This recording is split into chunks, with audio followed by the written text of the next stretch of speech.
Hey, good evening, everybody. What's up, Mythical? I'm doing great, thanks.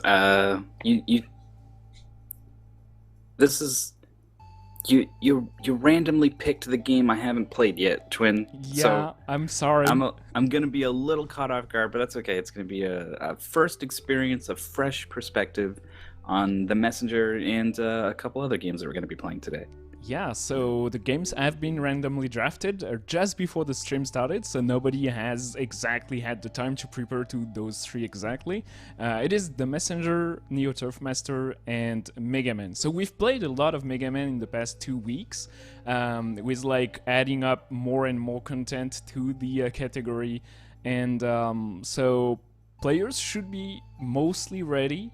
Neo Turf Master we've done. It's one of the two games, the most like ran games on the UD7 so far. It's about at like 500 PBs in like 2 weeks. So people have been golfing quite a lot. And the Messenger is the wild card tonight because it's I don't know. I think we're going to have some runners that are very experienced and some that are barely like learn the game. So we'll see how well that goes.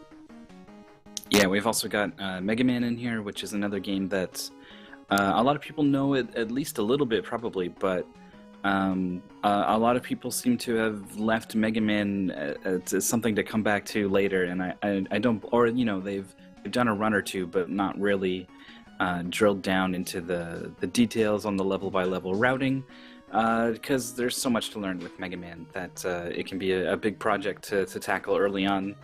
And I'm with the people playing Neo Turf Masters. Yeah. It had the early achievements, so I fired it up, started playing it. It was fun. I did a couple runs because it was so fun, and all of a sudden, you've got just so many people on the leaderboard who are pushing 200 points in that game, kind of like we're seeing from these four players, which we'll be following for today's matches. Yeah, today we're going to stream Skankov, Babas, Sablier, and Cedric. We can see the player cards showing how much they've learned, what's left there is for them during UD7 to play, and so Neo Turf Master, the green bar, is there for at least three of them. Skankov with 1355 PB is fairly experienced now. Like the world record is at 12 minutes, but the sum of best of the world record is at 11. So players should be able to get there. And the messenger, I do not quite see how much the players have like practiced the game, but it is such a great platformer. I love it. It's probably my favorite speedrun from like the past 3 years, and it's very exciting to play. I'll have to take your word for it, having not played it yet myself. But of course, this thing kind of took over Twitch for a little bit when it came out. It was one of those indie games that picked up some traction with speedrunners and just kind of ballooned from there. So I've of course heard of Messenger, seen Messenger here and there before. I saw the Out of Bounds run on Games Done Quick this year, but we're doing no Out of Bounds today. Just the 8-bit section, which I think also was the goal for HEDQ, and it's awesome. The what is it, wind step? I think the double jump when you hit a thing mechanic is a lot of fun. Opens up a ton of options, and I'm looking forward, not only to just watching it, but actually digging in and getting to play this fantastic looking game. One fantastic part of the game that you're totally going to skip here, and that you're going to stay fresh for, that is all the dialogue and the writing. It's awesome. It's very well put together, and it's just like a fantastic experience casually. So in speedrun it's going to be a little bit different. The players are going to play mostly in Japanese, but it doesn't save much time. I didn't quite figure out why we do play in Japanese yet. I have to try to dig a little bit more. And Skankov, Babas, Sablier, Sarek are joined by many others. I don't know how many we have today, and because we cannot stream so many people at once, but many people can play at the same time. and it's going to be 24 runners today. The top 10 are going to be awarded with a star on their player card, and the top 3 with a silver star, and the first with a gold star. So there's a little something to win there, but it's mostly for fun and for practice. Well, I mean, the player card it's really fun to watch the player card fill out and light up with all of your progress. So, as someone who recently got a star for the achievements last week, we did end up racing Trackmania, and oh boy, that did not go well. I gotta work on some Trackmania. But yeah, the stars I like them. I like that they're there. I want them. I'm gonna get them, and we'll see how badly these guys want their stars as everyone is getting ready to start this race. We can see Babast has gone rogue a little bit, is playing en français instead of the Japanese version. So according to chat, is not going to be able to skip a specific menu at the first shop. So perhaps a small disadvantage, the kind of thing that I think probably won't matter too much at this point in the speedrun, but you never know. So in the UD, we have like a website. You have all the infos with exclamation mark UD7. There's a leaderboard, and each player has like a time for each single game, and it all compiles in a nice player card, which also contains like the stars and the achievements and the ranking. And if you do awesome, we have like tiny arrows. But here we go. We're ready to start, and we'll be starting together, hopefully, which is always better. And here we go, the messenger. Let's go. Let's play that nice little platformer. Graphically, it is inspired by Ninja Gaiden, but it doesn't play at all like it. Like, it's totally different. It's a super smooth, fast-paced platformer. Reminds me more of a Rayman game or a DKC game than a Ninja Gaiden game, to be honest. That's interesting. I guess the Ninja Gaiden speedruns, will look similar to a speedrun of this, but it takes a lot of work to make Ninja Gaiden look the way that speedrunners make it look. It usually involves a lot of running from something that just spawned on the edge of the screen and then accidentally spawning it twice, and then something behind you, and then getting knocked into a pit. So that's been my experience, at least. We'll see how that goes for these guys. So we have like a turbo text option, plus it's in Japanese, so you will not be at all spoiled, and I will totally not talk about the story and more like about the mechanics and how to save time in that game, which is mostly by not dying, like any platformer, any long platformer with only a few checkpoints. If you die, you're going to go back to the checkpoint and lose a lot of time. So that's really, really important. On the top left corner, you have the HP of the players, which is like 5 green dots, and as soon as that reaches 0, obviously you die. You are not one-shot by too many things, mostly pits and being crushed. Spikes do take a lot of HP, but not all of it in one place, which is always nice. Alright, heading into the first level, they're through the sort of tutorial section, teaching them how to do the cloud step, which is a mechanic where you basically you can hit anything with your sword in order to get this jump, or only certain things? Anything you can hit will get you the double jump. So the Castlevania chandeliers, the enemies, the projectiles, it's wild. It allows you to double jump or infinite jump even on most of what you see, except for the decor and the platforms. So it's heavily used, so you never stop. You always go to the same speed left to right, whether you're jumping, falling. So not getting stuck on any corner or platform is going to allow you to keep on moving at the max speed. You can wall climb and wall jump like in Ninja Gaiden 2 and 3, but once again, it's easier. You don't have to do the weird left and right that you do in the Ninja Gaiden games, so you can climb faster, and you can like just mash the jump button to climb as fast as possible. You can damage boost, like demonstrated right now on Skunkoff's screen, but you also can wait on those platforms, but Sablier is also going for it, so everybody seem to know a little bit about the speedrun here, as they move very, very quickly. For a first tourney here on the Messenger, it's pretty impressive to see how much they've practiced. Yeah, this is these guys are kind of ahead of the curve here. There are sort of achievements that get rolled out with the season that kind of guide the players towards picking up and learning certain games in certain weeks. And the Messenger was only just added. There's a very, very easy achievement this week, so anyone playing along that way shouldn't know this stuff. But these guys are ahead of the curve. They do seem to know the game very well. All of them having very few problems through the first level and most of this the second level here. Yeah, it's moving quickly.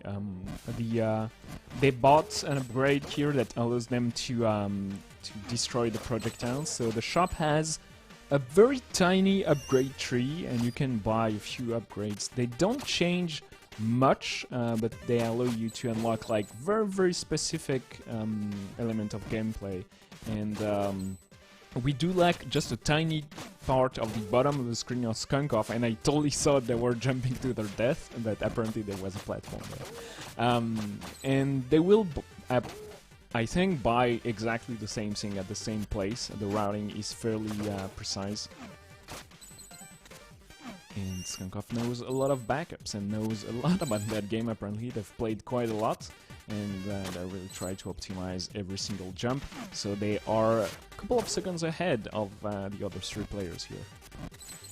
Skunkoff does have the best time in the Messenger, 216 points, 32:46 is the time. Selric pretty close behind, and then there's a bit of a gap before Babast, and then Selric doesn't really have a time posted just yet, but they seem to be doing pretty good. This is not the look of a player who's never played this game before. So the early on the leaderboards can be especially deceitful in terms of figuring out what a player's skill level or ability is at.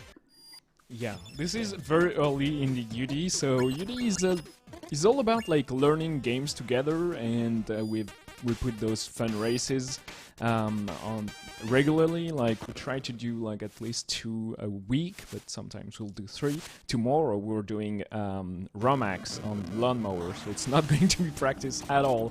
It's just going to be fun. First boss here. The boss are not too hard in a speedrun. It's all about getting those thing in one cycle. Sarek and Skunkoff are very close together. Sablier and Babast are just behind them. We'll see how this boss kill goes for Sablier. Does get the pretty much the exact same fight we saw from Skunkoff and Selric. Babast has been just a little bit behind.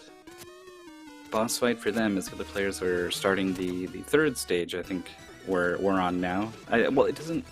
My understanding is that the game doesn't quite keep track of stages like 1, 2, 3. It's different worlds, and you don't have like a count. It just says like the catacombs or the I don't know, the planes. I don't remember the English names. I play mostly in French and Japanese now.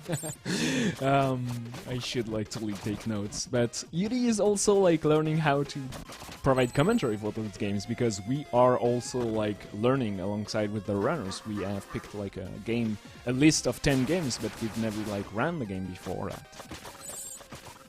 Yeah, that's the peek behind the curtain. I've made a career is not the right word, but a thing out of commentating games with minimal playtime. Mostly making things up is what I'm getting at. No, it takes, I don't know, when you've seen enough speedruns over enough time, certain things just kind of click visually. Like I can tell, like, oh, you want to be going for, in some cases, some Mega Man style ledge jumps, so that you're jumping, you have your full falling speed as soon as you go off a ledge. I see these spiky crush walls moving on cycles, and now I know, okay, so you're gonna try to make certain cycles, and it's okay if you make mistakes here, or not okay if you make mistakes there. That can cost you a lot if you don't hit the breakpoint on the moving wall. Yeah, for the most part, I am very much in the dark and just kind of having fun watching this game happen. It is super nice to see, and very, very interesting to learn, because it's satisfying even if your time is pretty bad. Like when you just play the game for the second or third time, it already feels like a speedrun. Like it moves quickly, all the jumps happen like all together very fast. The game is super reactive, and it's just a very nice experience. It's not hard to do what you see on screen. Like to do it as fast is pretty difficult, but just being able to feel like you're playing well is a good feeling on the speedrun, to be honest. And the messenger is just nice. Skunkov with those enemies has to kill all three of them, and does that pretty quickly. They're moving very, very fast, but Sarek is right behind them, and Sablier is with them still, so it's pretty impressive to see like the first on the leaderboard, or second, I don't remember. I think Kodran in chat here is on top there of the UD leaderboard. And Sablier, without the time, is doing great. So I don't know if they've practiced just a little bit and never like played the entire category yet, or did they just did not get a PB and just lots of practice. I'm not sure. Yeah, it could be the kind of thing where, you know, the run was totally great, but something horrible happened at some point, and it just tanked that one attempt, and then there was not enough time to redo it, get the run that you want. Yeah, Kodran was one of the people who had experience with the messenger going in. Sometimes that's the case with the UD. I feel like there's probably something like Trackmania, or maybe Rack or something, would be the kind of game where someone having previous experience would count for a lot in the UD. But the Messenger is one of those games where, you know, you don't move too fast side to side. You've got your visual cues that you can use. It's the kind of memorize and execute kind of speedrun that some people are just so good at doing. Even, you know, just like in a week or two or something, they're suddenly executing at a high level just because they're able to do that. They're able to learn, memorize, and then just execute. Yeah, that's true, and it's a game that's fairly easy to practice. Like the runners. Oh, sadly it dies, and he's the first one to die. So we are going to see. Oh no, they've already died. This is the second time they die. I know that because when you die, you have like a special dialogue with the red imp that follows you around, and he's just like, "Well, you die. I'm going to steal some money of you." And you need money to buy certain upgrades, so you can be fast. And also, once you've practiced certain sections with certain upgrades, well, it's way harder than now to do them without those upgrades. So I hope they'll be able to get enough money everywhere so they can recover nicely. Sadarek moves very, very, very quickly, and they passed Skunkov on the previous boss because the boss has two different patterns and one is faster than the other. Very, very close still between the two, so keep an eye on the top right corner of the screen. Sort of partisan wielding stealth guy with a cape, no problem for either player coming through the door and into the shop, just, I don't know, like a fifth of a second behind or something. Skunkov misses the cycle on the platform here, though. So finally, this tie is a little bit broken up. Yep, Sarek is moving on. You can so jump above the tree there. It's very precise to do, and it's not considered as an OB, so it's not forbidden in this category. The kind of out of bounds that are forbidden are like literal clips where you jump and you can see it happening. I do advise you to go watch the category on speedrun.com. There is like quite a big community for that game, and it is pretty spectacular to see that ninja just collide and get through those ceilings. It's pretty fun. Yeah, I saw Selrek going for something in some of these big open rooms in the bamboo forest looking area. But we were focusing on this boss fight from Babast. Opposite sides of the room. It's back a up to the top. mean boss. Like it has like patterns where you have to wait if you don't know how to climb up there. And Right. it's the bosses have a lot of HP. If you don't know how to like burst and through it and deal a ton of damage in one go, well, you're going to take a lot of time. And the game moves very quickly. There are 9 worlds, and the bosses on each of them can take a lot of time, so you have to keep on going. Sarah goes to the shop, so does Skunkoff. It's very close between those two, as Sablier and Babast are in Bamboo's Creek, the world right before that. I've got a new upgrade here, this sort of wingsuit thing that I absolutely do not know the name of, but lets you float a little bit, and then if you've got some wind currents, you can ride them upwards. So some fast falling going on here. Selric tapped it a little bit, but only just a little. That was pretty good. Something very cool about that wingsuit is that you're not going to lose time if you move left to right with the wingsuit or not. So it's not... You can play safe on certain point by hovering for a little while.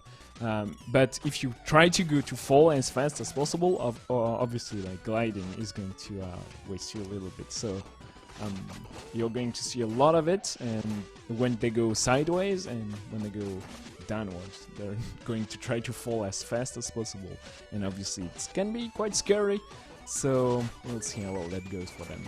A nice little damage boost from Skunkoff. Knows exactly where the HP is, so they know they're safe when they take those hits. Sablier was having a bit of trouble in that big empty room, and he gets clipped by the Medusa head right at the end. That was a pretty big room, so even if he got, sent back not too far with the checkpoint, even just having to do that one room again is a pretty big time loss. Very unfortunate for Sablier as we take a look at Selric and Skunkoff, who are once again neck and neck, just a tiny bit of an advantage for Selric, but no, now they are once again synced up. This is crazy. This is a crazy race to have on the first time we have the messenger on screen. Skunkoff has just a tiny bit better movement, but not by much, and it's the kind of game where just tiny optimization when you are like already super good is going to matter a lot.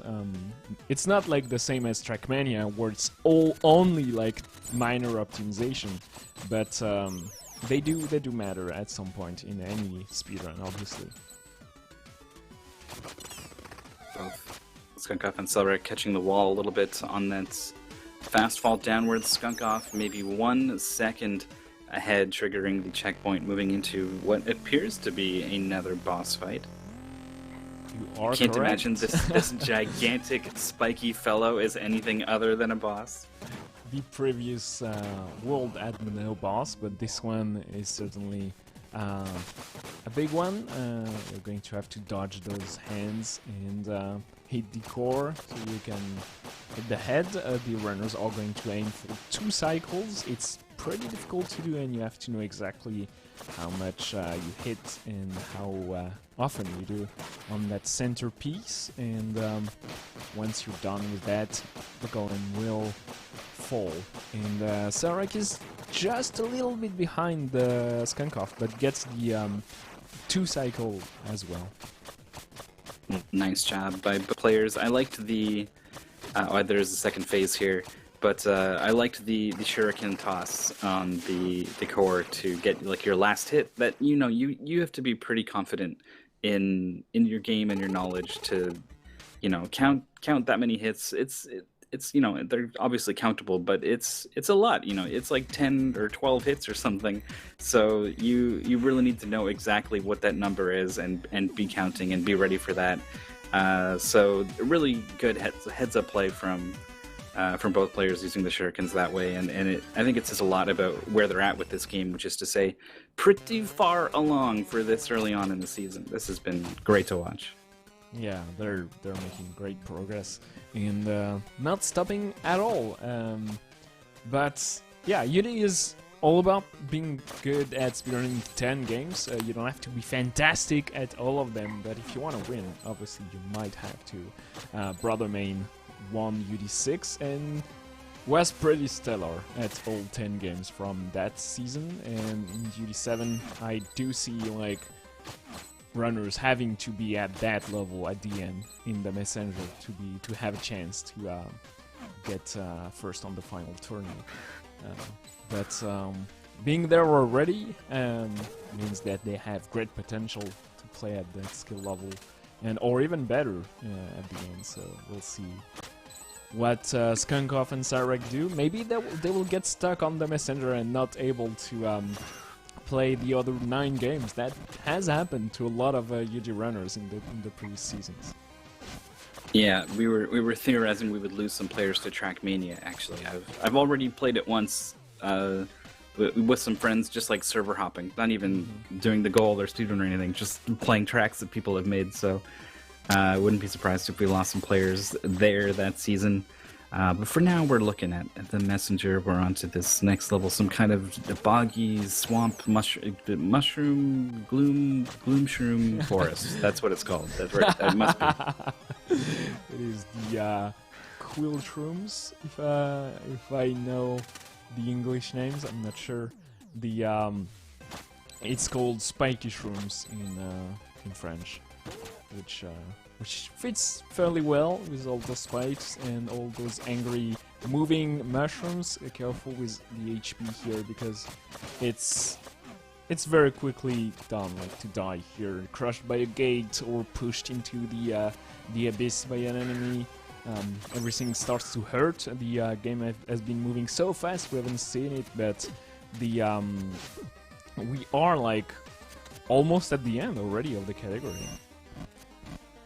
Skunkov doing some major damage boosting through the rotating set of spikes. I'm reminded of the Boo Ring from Super Mario World. Selric doing the same, took 3 hits through that section. I think it was the same for Skunkov, both of them at around half health, dipping down, jumping on these platforms. Is this as scary at the bottom of the screen there as it looks like when the bottom's cropped off? I'm second guessing every single. It's moving sand, but you can just have to hop a little bit.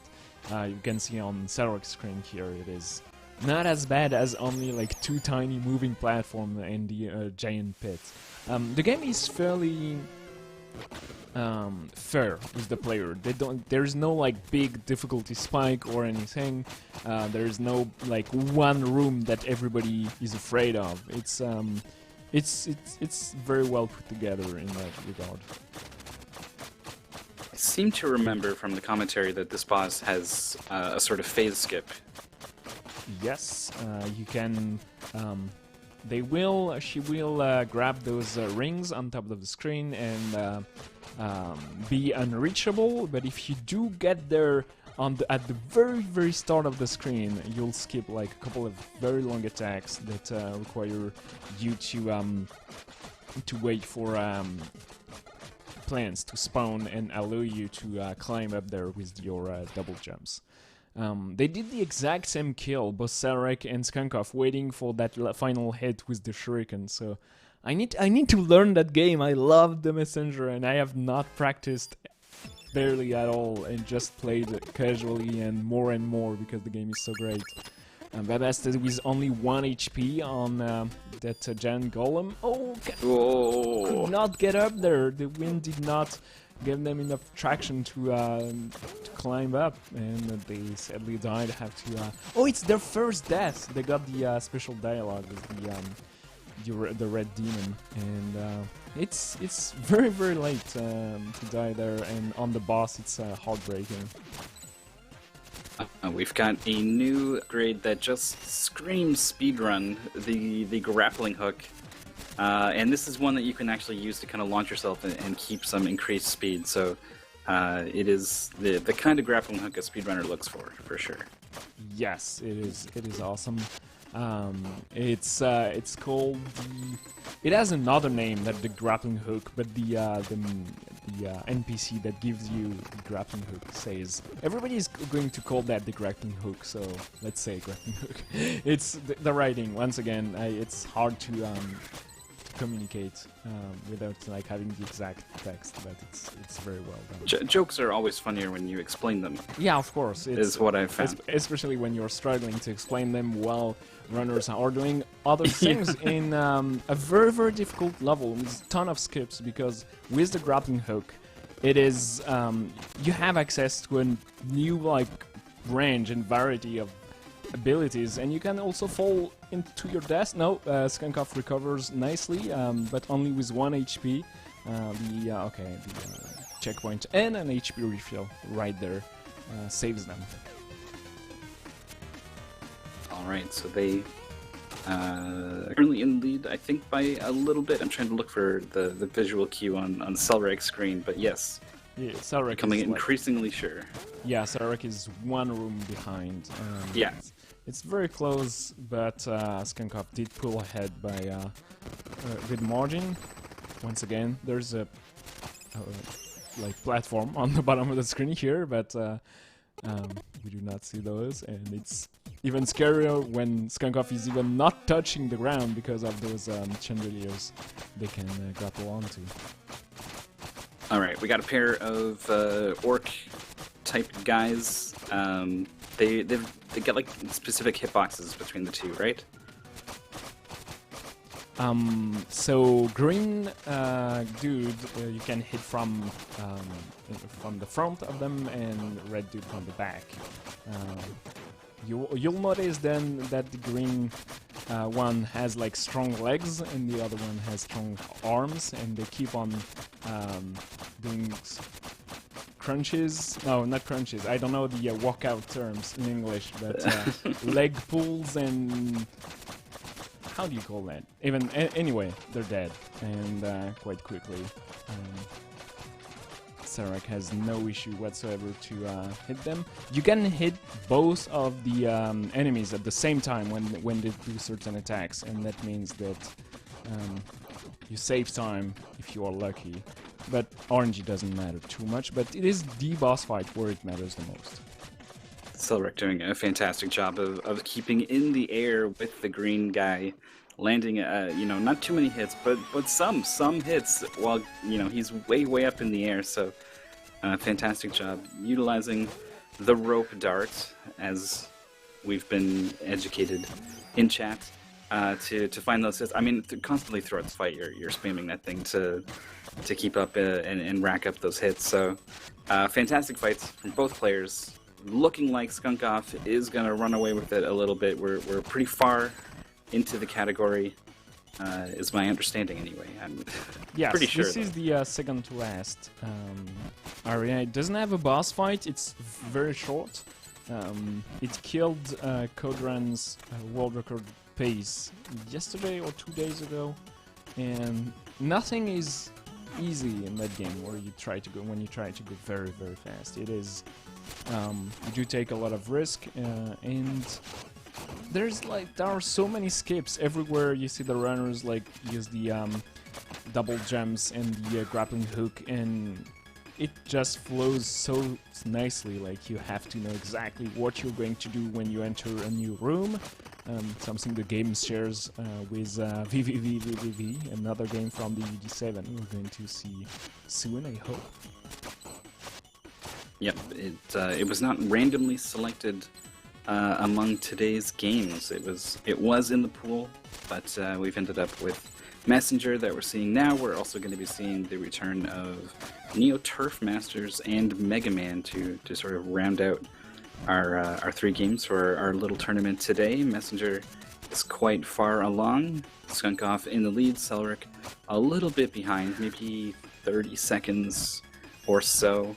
Sablier is another minute or so behind that, and the Bast has been struggling a little bit in the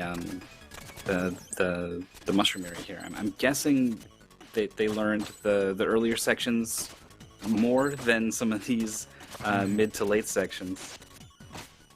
Yeah, that's probably the case. I keep on glancing at Selvia's screen, and they die a lot, but they're moving quickly, and they do a lot of very nice strats I didn't even know about. So they have practiced and learned the game, but they have not yet put enough time to be able to get like a solid PB and a deathless time, but it will happen soon. Like, Sablia is a very good runner. He's been with us in the UD for a long time.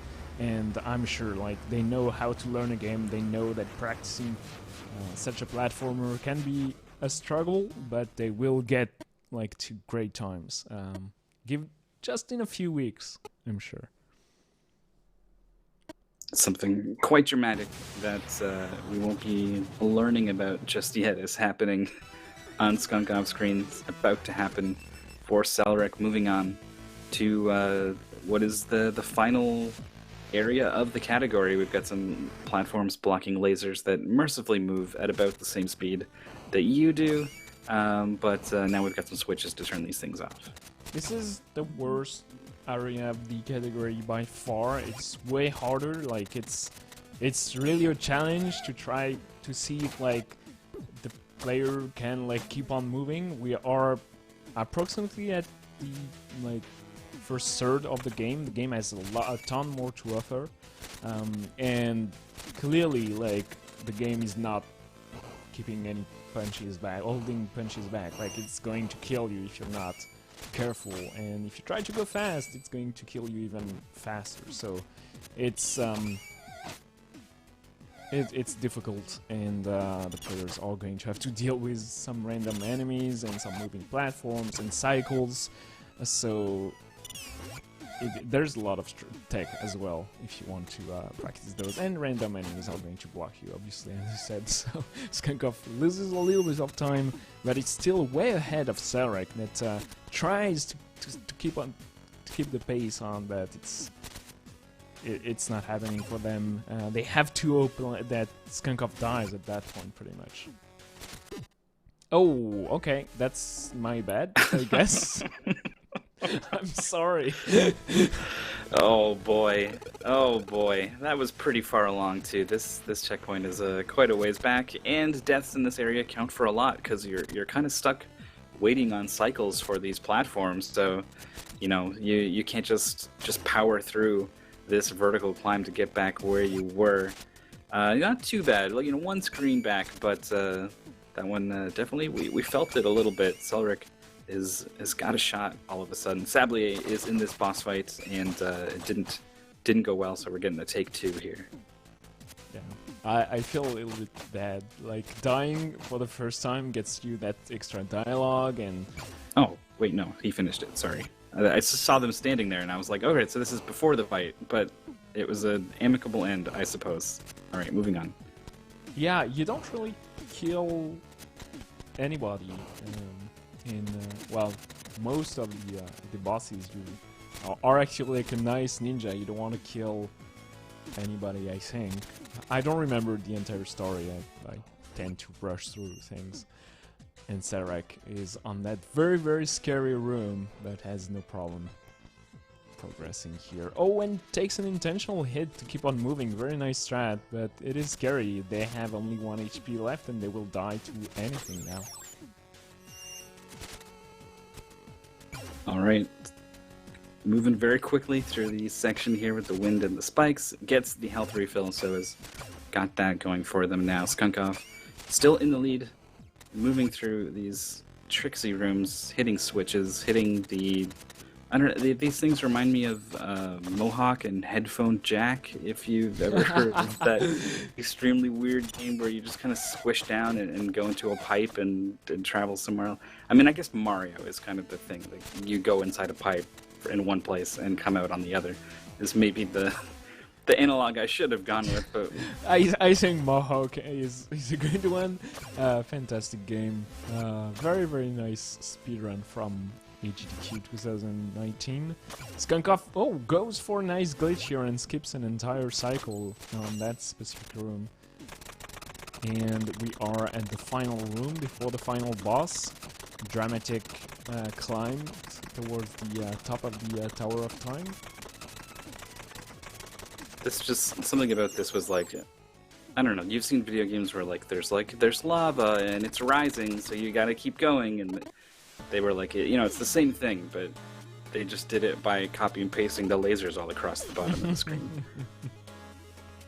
It has nice visual effect. If you see on Select screen, it rises up with you, and you always are on top of those laser beams. And very impressive boss. You have to hit them on the head, and they will clap each time you are up there hitting them. So hitting them. So it's you have to stay just barely on the ledge of those moving orbs, and if you take too many hits, you will die. It's a scary fight, and you can lose a lot of time there if you are not precise enough. But Skunkoff has no issue whatsoever and wins that first race. I'm not sure if anybody finished first, but yeah, that was a very good run from them. That was first finish, actually. And we might have our second finish rolling in pretty soon. Selric has been very aggressive with the rope dart. Indeed, finishing second is Selric. As soon as they're done, we're removing them from the screen. Apparently, Sablier versus Babast is the matchup now. So Sablier is on the last world.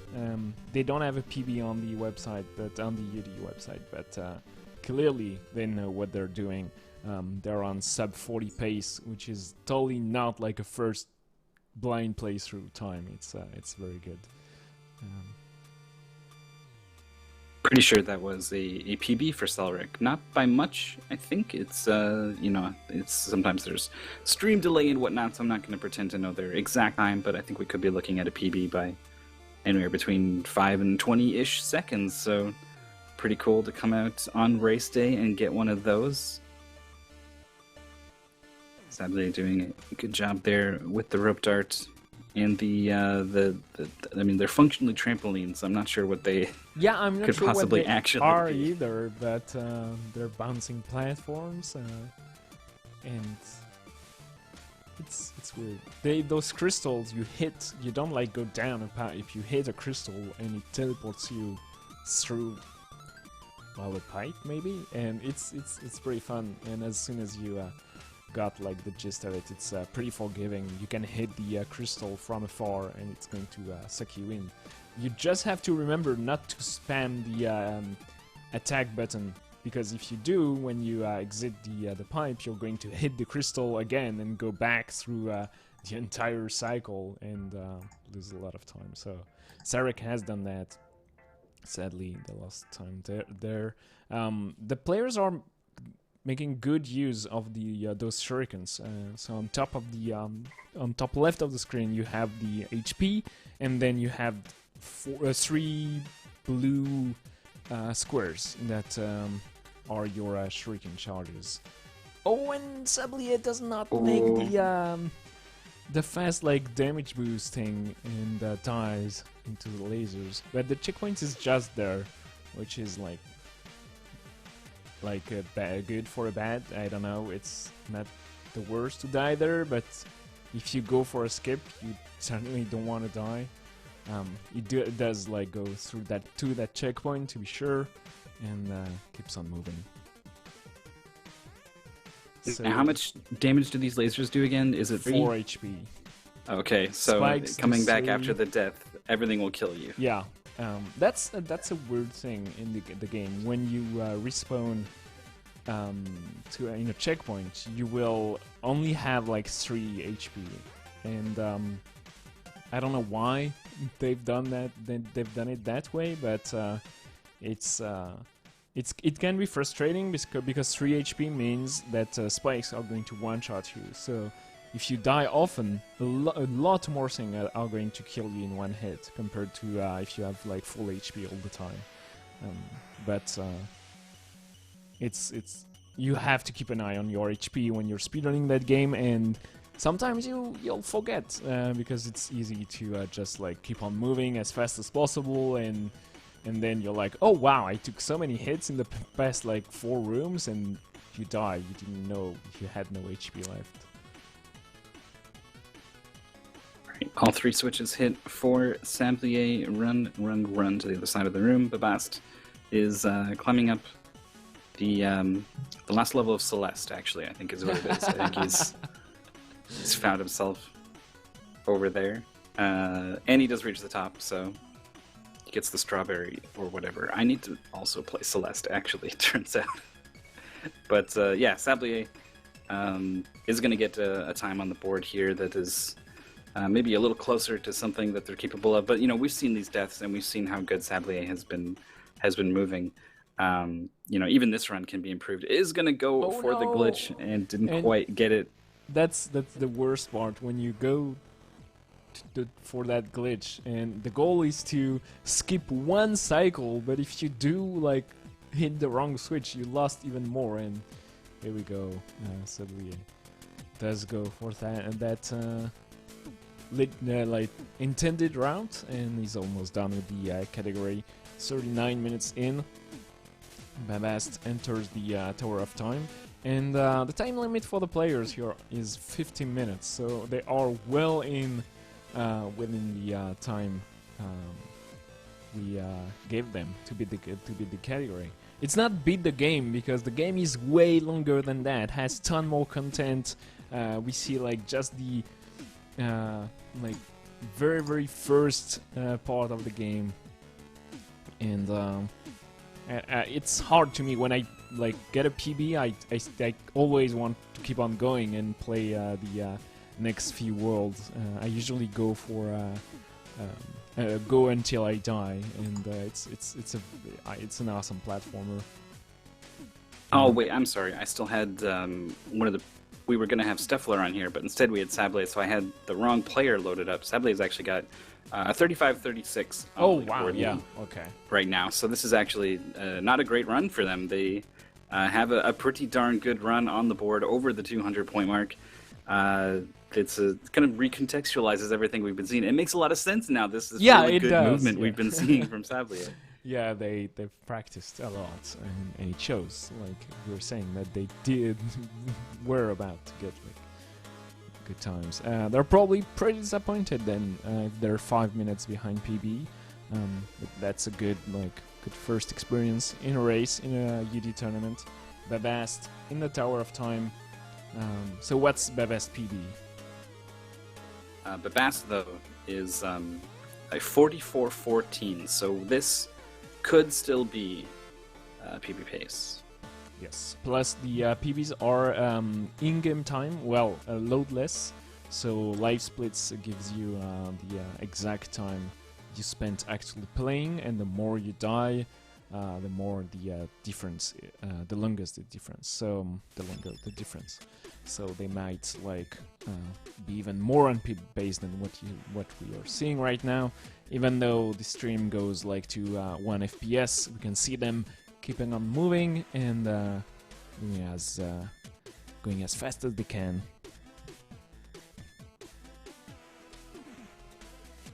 And a lot of players are getting PBs, which is awesome. Each time after a tournament, I have to validate thousands of PBs. Everybody gets them.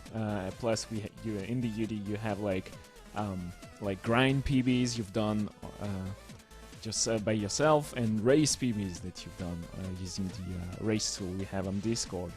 And so everybody, it's a good opportunity to submit a race PB. Tournaments are a fantastic way to getting a little bit of no reset practice, because it's so easy when you're speedrunning a game and you're grinding a PB to just mash that reset key as soon as something goes wrong.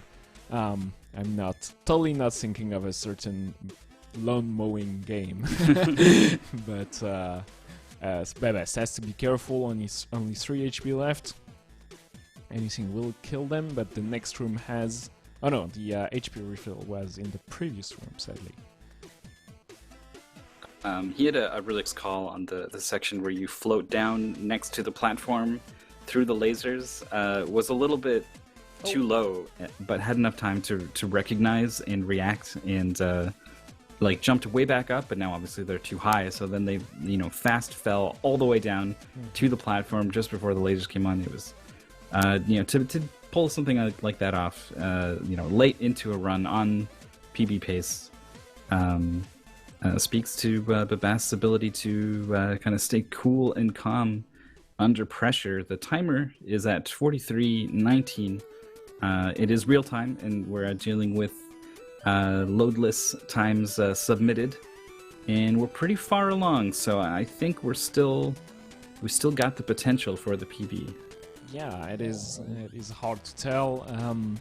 Depends on how big the time difference is going to be, but we have 2 or 3 rooms to still go through, and then the boss fight. If they get a good boss fight, it's certainly going to be a PB. Now, is there a way to fight this boss that isn't quite so risky, trying to get the positioning?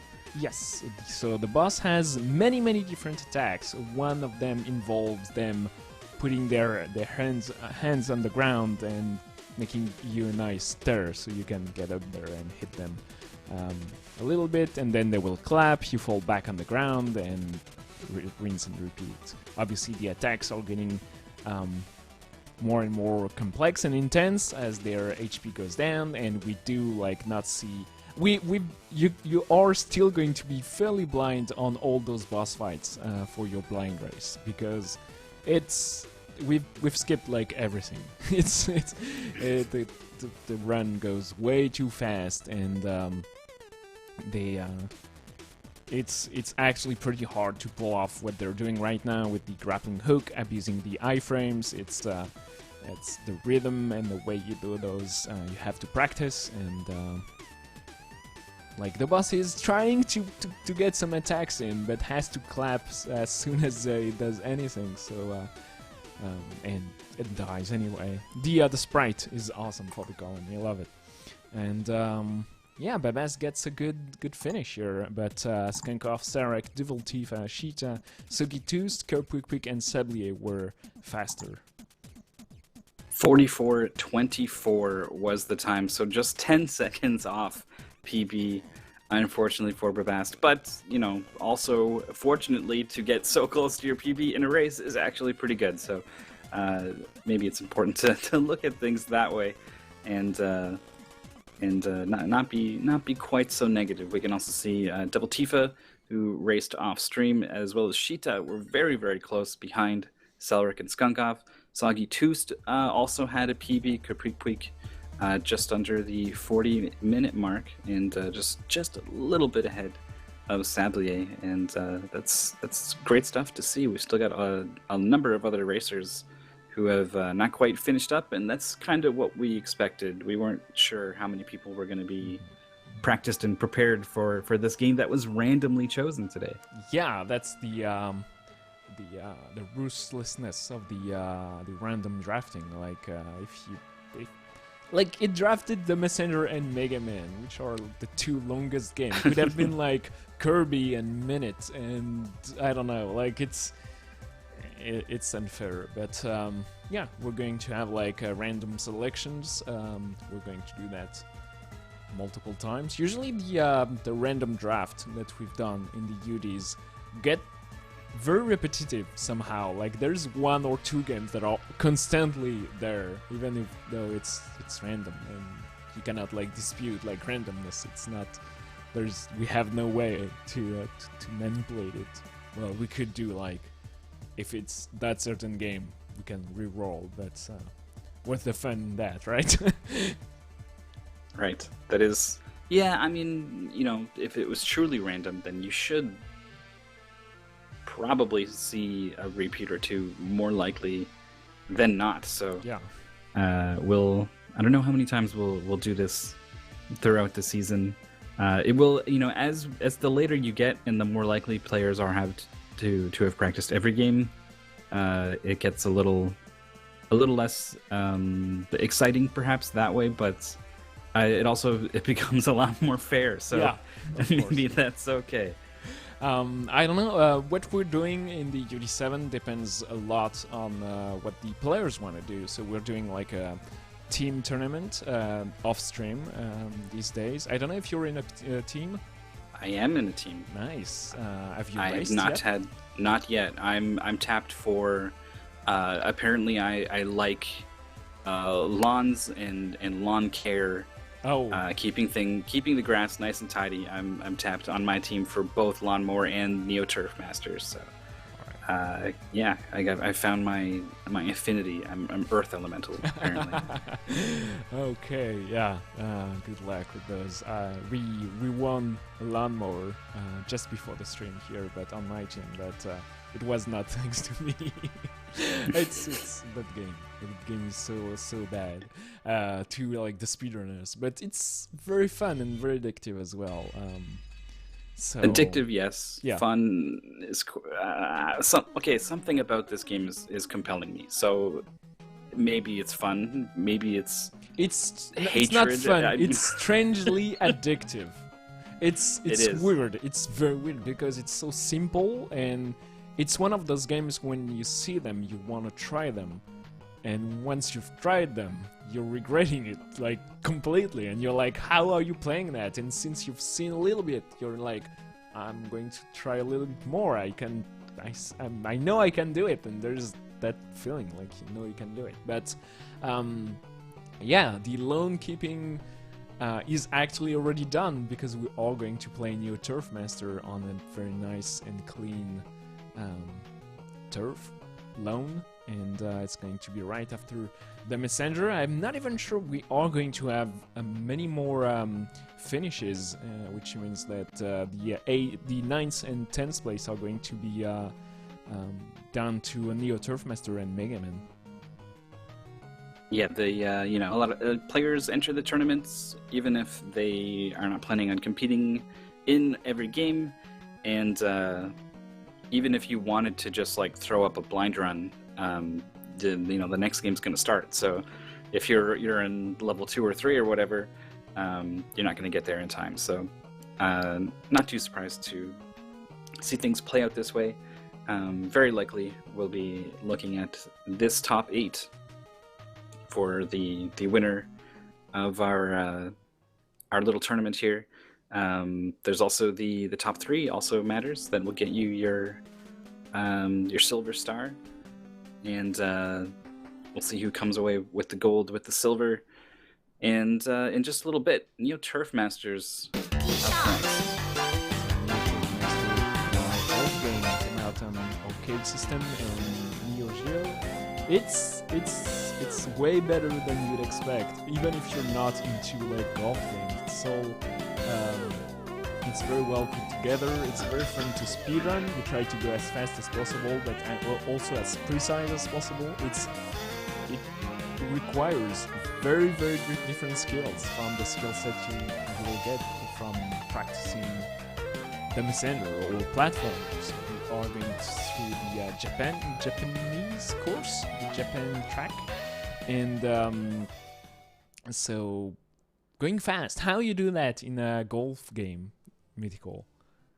So this is really interesting. That you've got your shot meter that fills up to 100% and then goes back down, and so that meter is kind of dictating cycles. Basically, it's the same thing as like a platform moving back and forth that you need to wait for. This meter is moving back and forth that you need to wait for. So every single shot in this game is kind of on a cycle, and the length of that cycle changes depending on who you are playing as. I think it is the accuracy stat that determines how fast it moves, because if it's moving faster, then it makes it harder to be more accurate, is my interpretation. A higher accuracy golfer will have a slower meter, and that will mean that you're waiting longer if you want to be hitting full speed shots, which generally you do. But it also means you can actually make sure that you're able to hit your shots at 100%. The inaccurate golfers do have this really fast meter, but it actually is genuinely hard to accurately play. And the other thing is that oftentimes you need to line up your shot, at least a little. There's plenty of holes in this course where you can just kind of generally aim at the fairway and hit it. Even if the wind is one direction or another, you'll be okay. But there's a couple of pretty precise shots that you need to make. And sometimes the wind gets up to like 7-8 miles per hour. It's enough to really mess with your shot and needs to be accounted for. And the wind is random, so you have to read everything on the screen, the wind, the hole, the angle, get it all into position before the meter fills up the first time, ideally. Otherwise, you're going to have to wait for it and you miss your cycle. So there's a lot going on, surprisingly, for speedrunning a golf game. Yeah, golf games are all about like taking your time and math and distances and angles and then like doing like weird math, like okay, my shot should go at 100% at 120 yards, but the hole is only like 79 yards away. How strong do I have to hit it? Do I put like a top spin effect so it goes a little bit further, rolls a little bit more in the green or the fairway or not? And when you don't have any time to think, I have like notes. I have like an entire list of all the oh, I cannot show you. I have to right before the game starts. I have my list of all the shots and all the tricks, and it's all list like 120% to the left and stuff like that. It's like it's the only way to play that game. It's insane. So it's an arcade game, so you have like a time limit to select your course. So Babest goes on into Japan and resets.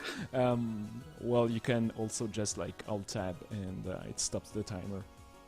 But everybody's here. Weirdly enough, a lot of players are going to play as the Japanese putt master. It's not for like a, localization bonus or anything. It's just because he has a good skill to driving, to accuracy, to putting ratio. Pretty much, he's fairly well balanced.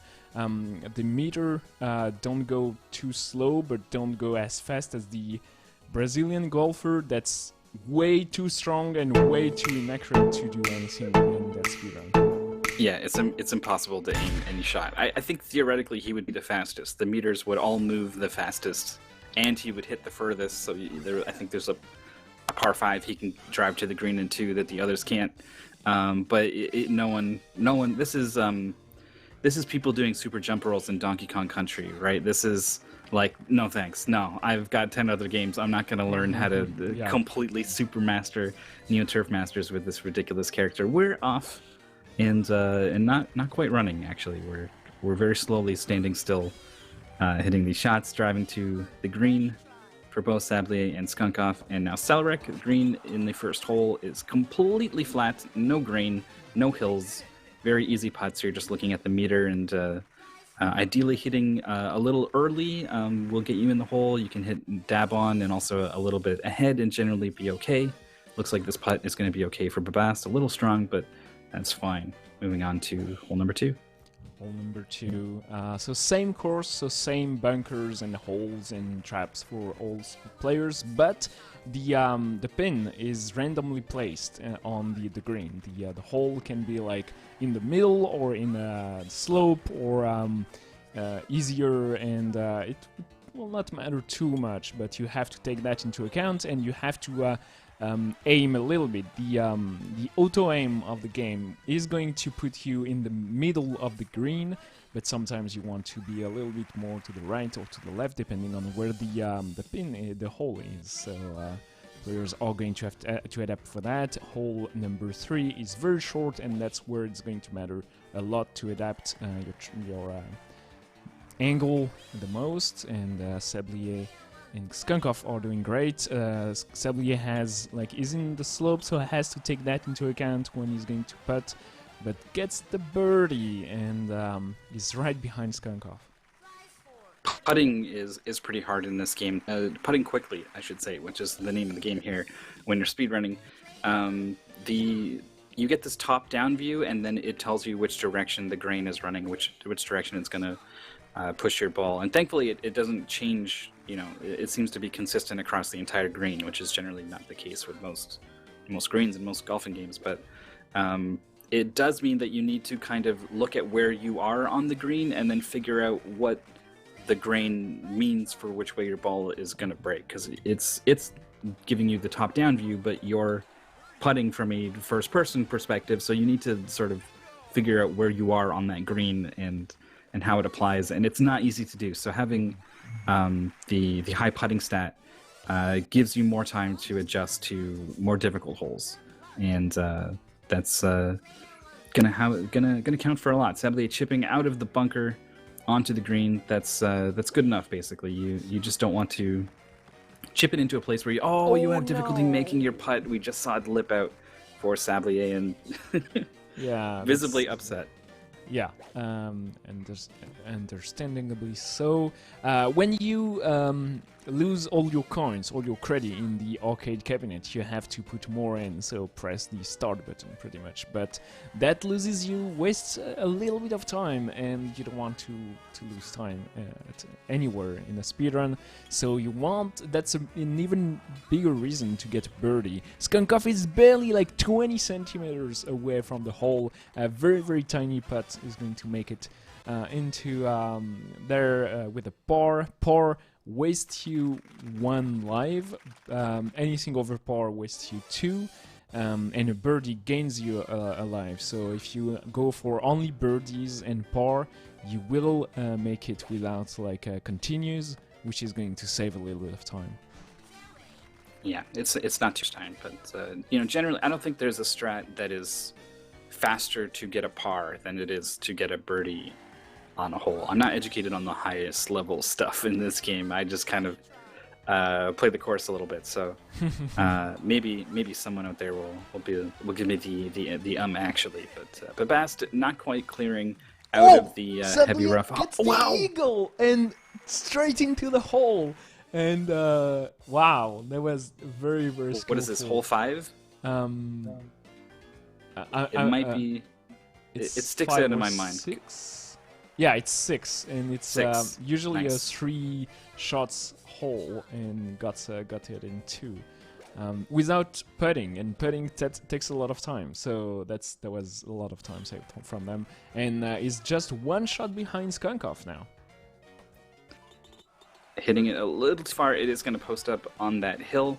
It's nice when you can just worry about 1 slope on a putt and not have to worry about 2. This is way too hard. Yeah, there's no way that was going to go in. So an extra putt, dropping a little bit back from Skunkoff, who is starting up the 8th hole, 2 holes ahead of both Babast and Selric.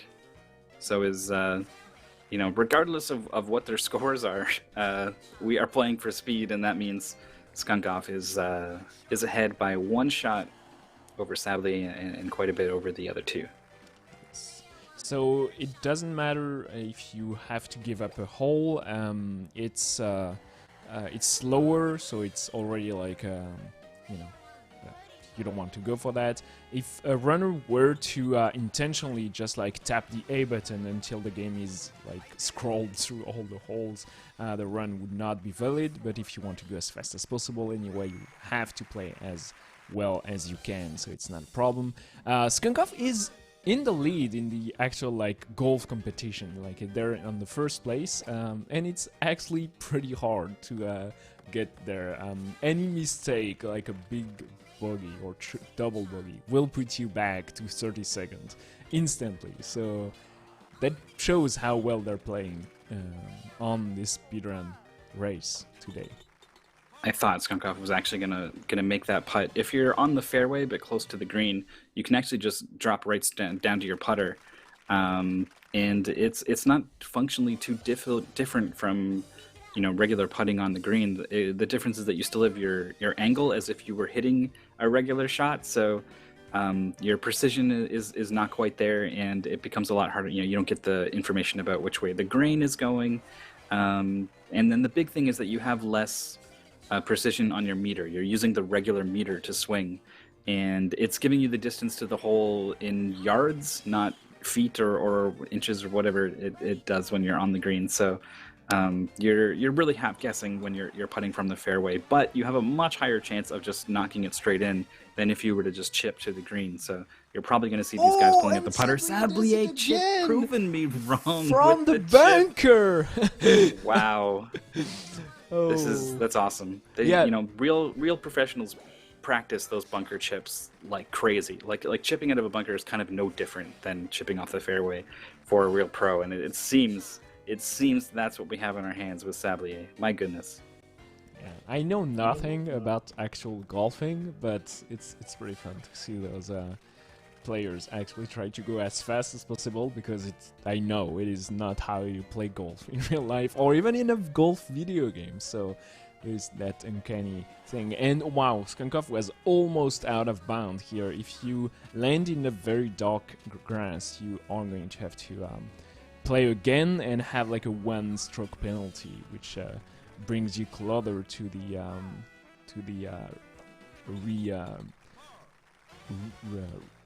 restart, like having to put more money into the machine. So you have to try to dodge that as much as you can. And Sablier maybe for the crazy. Oh wow! Actually, bounces off hit the pin. Yeah, that is a pretty big advantage of putting, or I mean, I guess chipping as well. But putting, I find onto the green from off the green, that pin is there, and if you're too hard, which it is very easy to be too hard, you will bounce off of it, and that's usually better than blowing straight past it. So it's not as scary as it looks trying to putt under the green. Skunkov actually in the rough here, but I think he might still. Yeah, he's just putting out of the rough. That's some video game business. Not quite gonna get there, but still in the lead by basically a shot here. He's putting it in just as Sablier is driving to the green, and he is gonna get up the hill. Yeah. So that is gonna make a much easier putt. Yeah, no grain if you're on the hill. The putt is like go super straight. If you're up the hill, you have to adapt and like actually figuring out how much the ball is going to roll off that hill as you putt is pretty difficult. If the hill is close to you, it's not going to have as much of an impact as if it's at the end of the trajectory of the ball. And Skunkov gets a nice birdie once again. Has practiced all those shots. I don't know if they have like the pro strat of having write it down all the shots you have to make, or if they adapt on the go. But they're going super fast. Sablier with another birdie.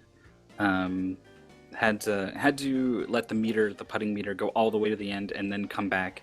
That's just the way it goes sometimes. Skunkov with a really nice shot, posting up on this horseshoe-shaped raised hill. It is very hard to have that straight shot into the hole.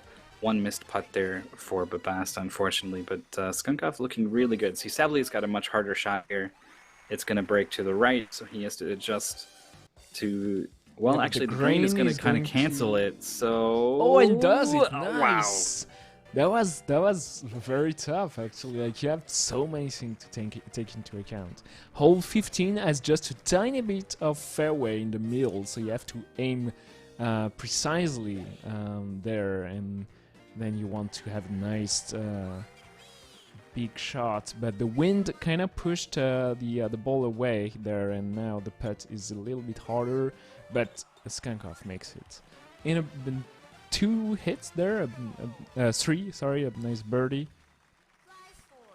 Sadly, with another nice shot, has been able to put this ball exactly where he needs to on the green to make these putts that much easier. And with the green, yes, he does get it. Skunkov on the 16th hole now. I was confused with Sablier putt. I thought they were like going on the wrong angle, but actually like were a bit smarter than me.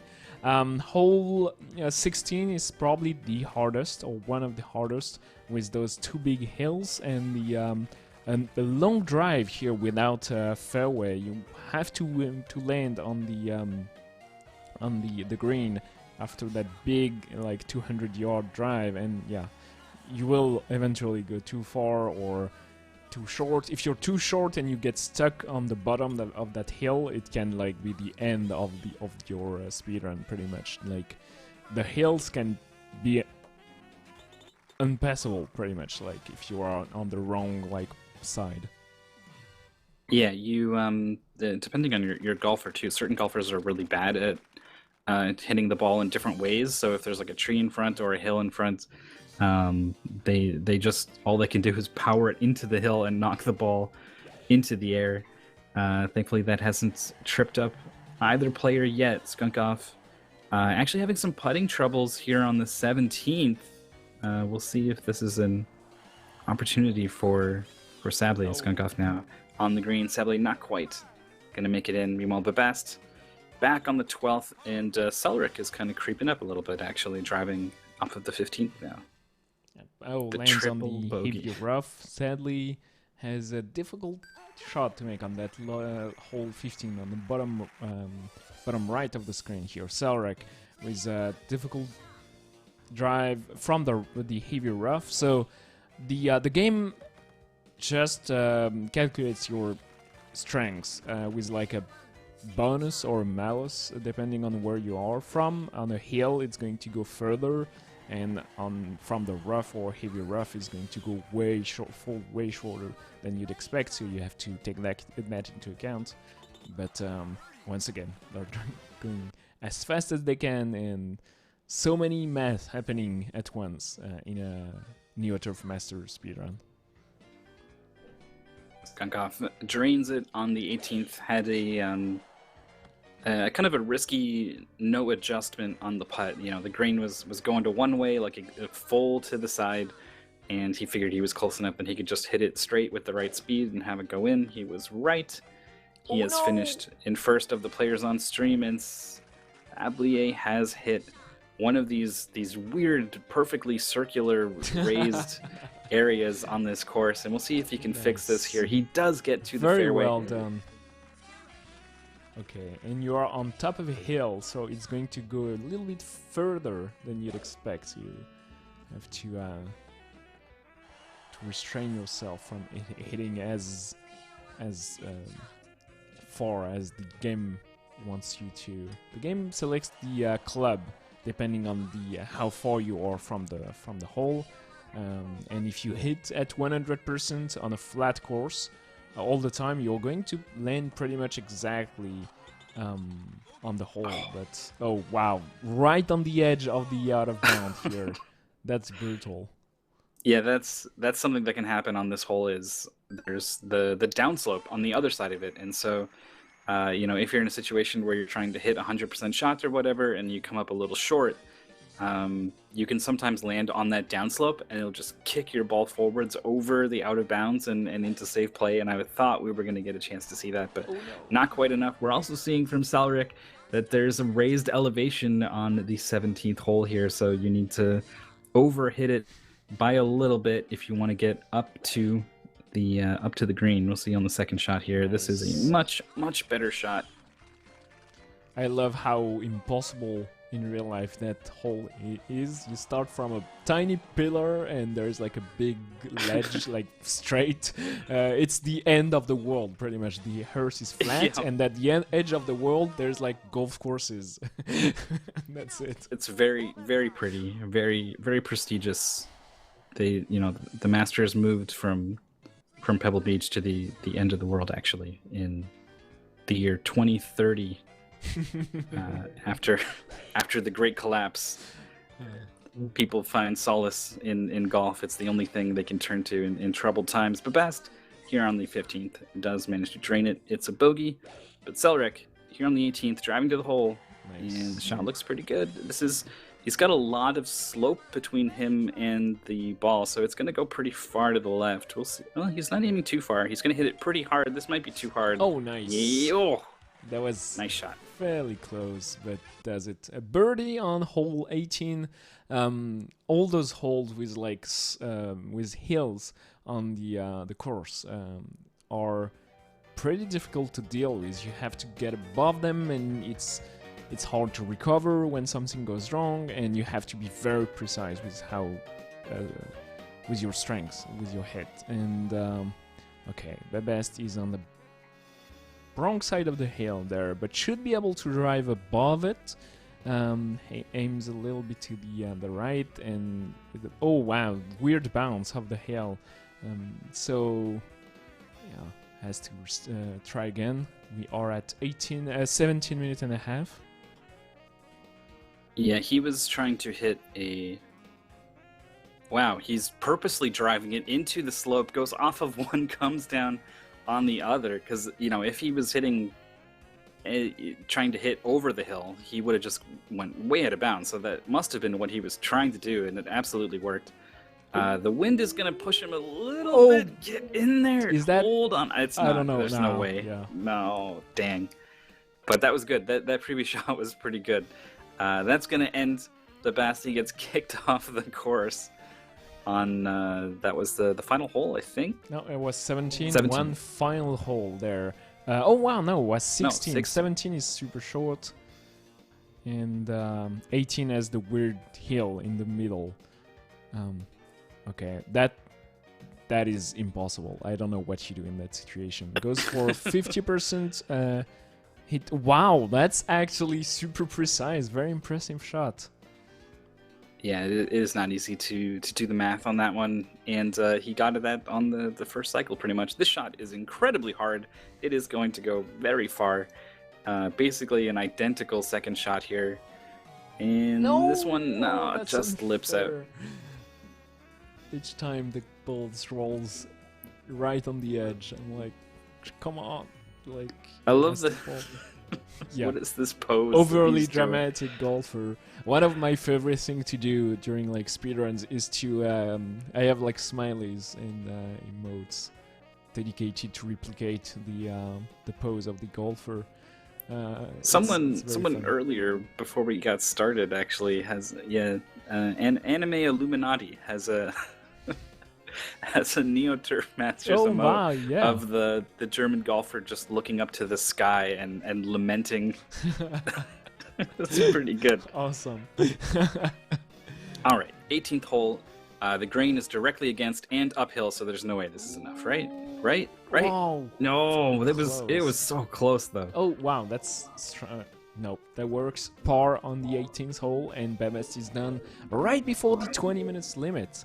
So we're going to have the final time for from all those runners. And it is a tough random draft from a lot of players. It is very few runners have a time on all those 3 games in the UD leaderboard. Yeah, it's definitely, you know, we're on the 3rd week now, so like 2.5 weeks we've been learning to speedrun 10 games, so that's 17-ish days, not even 2 days per game. Although I guess Rack is not in the pool here, so if we're dividing by 9, things get a little less messy, but, you know, 2 to 3 days to learn each of these games, assuming that you're learning games every single day for 2.5 weeks. So, which is a lot of words to say that this is, it's a lot to learn in this shorter period of time. So, very impressive to see all these 200 points or close to 200 point times across all these games. Skunkov currently in the lead, 425 points, averaging over 200.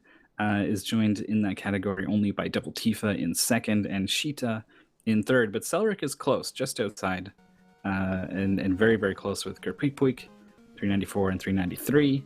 And then, you know, pretty close together also with Sagi Tust and Sablier for the top 7. After that, there's a bit of a gap before Malaman comes in, who was actually still playing the Messenger and just barely got the 52-minute time in. And Molgames, I don't know about this 3-hour, 50-minute, I think something might have happened there. Something's weird. Maybe it is the default max, like 0 point time an error has been made and it doesn't make any difference. It's weird, but 1530 on Neo Turf Master. Apparently, it's not enough. Like, I'm impressed by all those times on that game. It's yeah. My Neo Turf Masters time is it's something. It's close to that. It's 1538 is the best time I ever got on the. I only did like 4 runs or whatever, but that's you know I was pretty happy with that time. And almost everyone out on the field today beat that time in a race. So yes. It is very impressive to see. I am 2 seconds behind my life is complete. You beat me on lawnmower, but I'm still there. Golfing. Next up is Mega Man, and it's the first time we're going to see the full UD category. We're going to do 10 bosses from Mega Man 1 to 6. The runners can choose whatever they want, but they have to go with the game in order, so you have to start with Mega Man 1 and finish with Mega Man 6, and you have to do at least 1 boss per game. So apparently Mega Man 2 is a very fast levels, so we're going to see a lot of Mega Man 2, but we're going to see some Pharaoh Man from Mega Man 4, some Gravity or Starman from Mega Man 5, and probably Windman and Blizzard Man from Mega Man 6. And, yeah, I'm not sure. It's going to be interesting to find out where everyone is at with their route in this game right now, and also where everyone is going to end up. And what I'm most interested to see is at the end of the season, do we still have a variance? Are there still people who go one way and people who go another, and the community hasn't kind of converged on what is best? So I could see that happening if someone puts in a lot of time learning some stages, doesn't want to have to throw that out and learn some other stage. And you know, it's only like a second difference or whatever. I could see that being the case, and that's just something about that is interesting to me, tickles me a little bit. So I'm looking forward to seeing the routes everyone takes through these games. The Mega Man 2 bosses, like you said, there's a lot of them. The stages are you know, comparable to many other stages, even on the short end, and then the bosses also take quite a bit of damage from the Buster on normal mode, because the original Japanese version, they brought it over and they figured it was too hard, so they toned down the difficulty, called that normal, and then kept the original difficulty as difficult. And there's kind of an interesting dynamic there in terms of speedrunning, because you save a ton of time on the weapon get cutscenes in the Japanese version. So despite the increased difficulty, it actually is faster to play on that version by just a little bit. But we're doing this category where you reset after every Robot Master. There are no weapon get cutscenes, so there's no reason to play the Japanese version. They'll be playing the English version on normal. That means bosses that take a lot of damage from just the Buster. And in a Buster-only category, it turns out that is pretty darn good. So we'll probably see, you know, 3 to 5 Mega Man 2 bosses from these players. It all depends on what they're comfortable with, what they've been learning, what they researched before they started learning. It's who knows, you know, their favorite color. I don't know what is influencing everyone's decisions, and I can't wait to find out. Yeah, it's a fun category. It's a cool way to discover how different those games are. They look the same, they don't play the same at all. At Mega Man 3 they add the sliding, and at Mega Man 4 they add the Buster charging, and those two things make the game so much different. It's pretty cool. Mega Man 1 has the shortest load, like from the start of the game to the start of the level. It's only 13 seconds, and then it goes downhill, with the longest being Mega Man 4. Once you start your console, you have to wait 22 seconds before you can actually start a level, which is pretty fun. So the runners obviously have put like a ton of time timing and figuring out what the best route is, and apparently the best route takes about 17 minutes and 53 seconds if you are at the level of the world record holder for all those games, which is improbable to say the least. Oh yeah, for sure. Yeah, on top of all the other games in the decathlon, just to get to the top of one of speedrunning's most competitive franchises in Mega Man, the classic series. Every single game has an extremely optimized speedrun. Some maybe a little more than others. You know, certainly Mega Man 2 has had a huge history to it, but all of the Mega Man games have had, you know, more than one player who has dedicated huge amounts of time to learning, optimizing, improving the run, and it means there's a lot to take in when you start speedrunning this game. All the players have taken the advice to start with Gutsman. In Mega Man 1, you do have these scary green platforms. They're not too bad, but you know, they can. We did see someone get tripped up by those, and we do see Selric get tripped up by those. Yeah. Oof. The platforming in Mega Man has always been very precise, and with the Yoku blocks and those green platforms and everything you have to remember and do perfectly, it can be tricky. So we have the PBs of the players on screen. Skunkov has a 2357, which is incredibly good. Sabli has a 2302, and Babest and Selrek don't yet have a time for that category. It's maybe a good opportunity for today for them to actually submit a time, and sadly tripped up again by those platforms. They're probably one of the meanest platform in any Mega Man game. Like the fact that they collapse so quickly. As soon as the leftmost part of the platform touches the broken railing, they instantly vanishes under your feet, and you directly fall to your demise. Got Gutsman kills Forrest, Cuff, and Sably. And yeah, the platforms, like if you're looking at like the visual cue of the platform moving, it's too late. You're already dead. You have to be accounting for when it's going to happen. You know, I don't think Selric is so totally blind that they don't know that the gaps in the railing are what triggers the platform, but that's definitely something that a lot of new players can get caught by. So on to Mega Man 2 for Skunkf and Sablé. Babast is gonna need some help from Gutsman, needs some favorable patterns and doesn't get it, gets a block to the back of the head. Instead is gonna come back with full health on the second attempt, and we'll see if they can make it work. But on the left side, in Mega Man 2, we temporarily have a divergence. Skunkov is off to Quickman, Sablé off to Metal. So all the Mega Man 2 bosses are roughly the same time, except for Crashman with all those ladders. It's way longer. All the other bosses are about like 1 minute 15 for the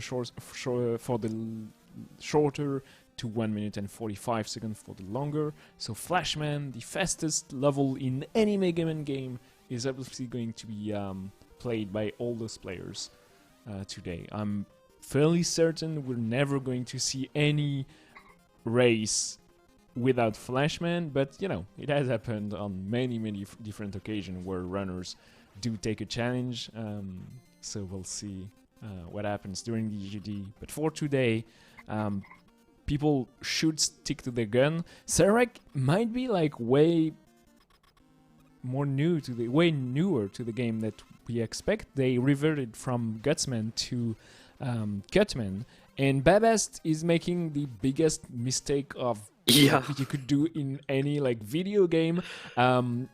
Iceman Buster only is probably one of the hardest level from any like video game. It's insane how crazy that level is. Yeah, and the boss is not much easier.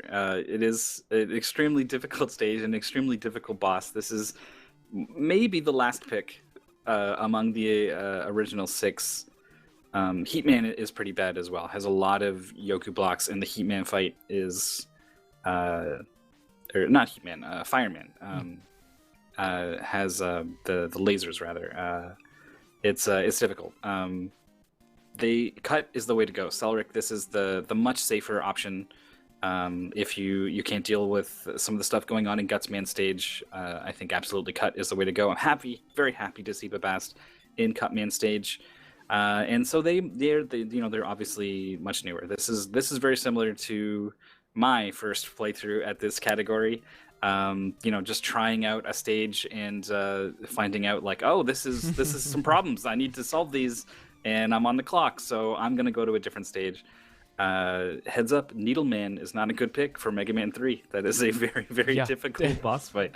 Go somewhere else. It is insanely hard, but it's also super short, so we might start to see some Needleman sometime in the UD7. Sablier showed that you can, without the item, go for the zip in Bubble Man.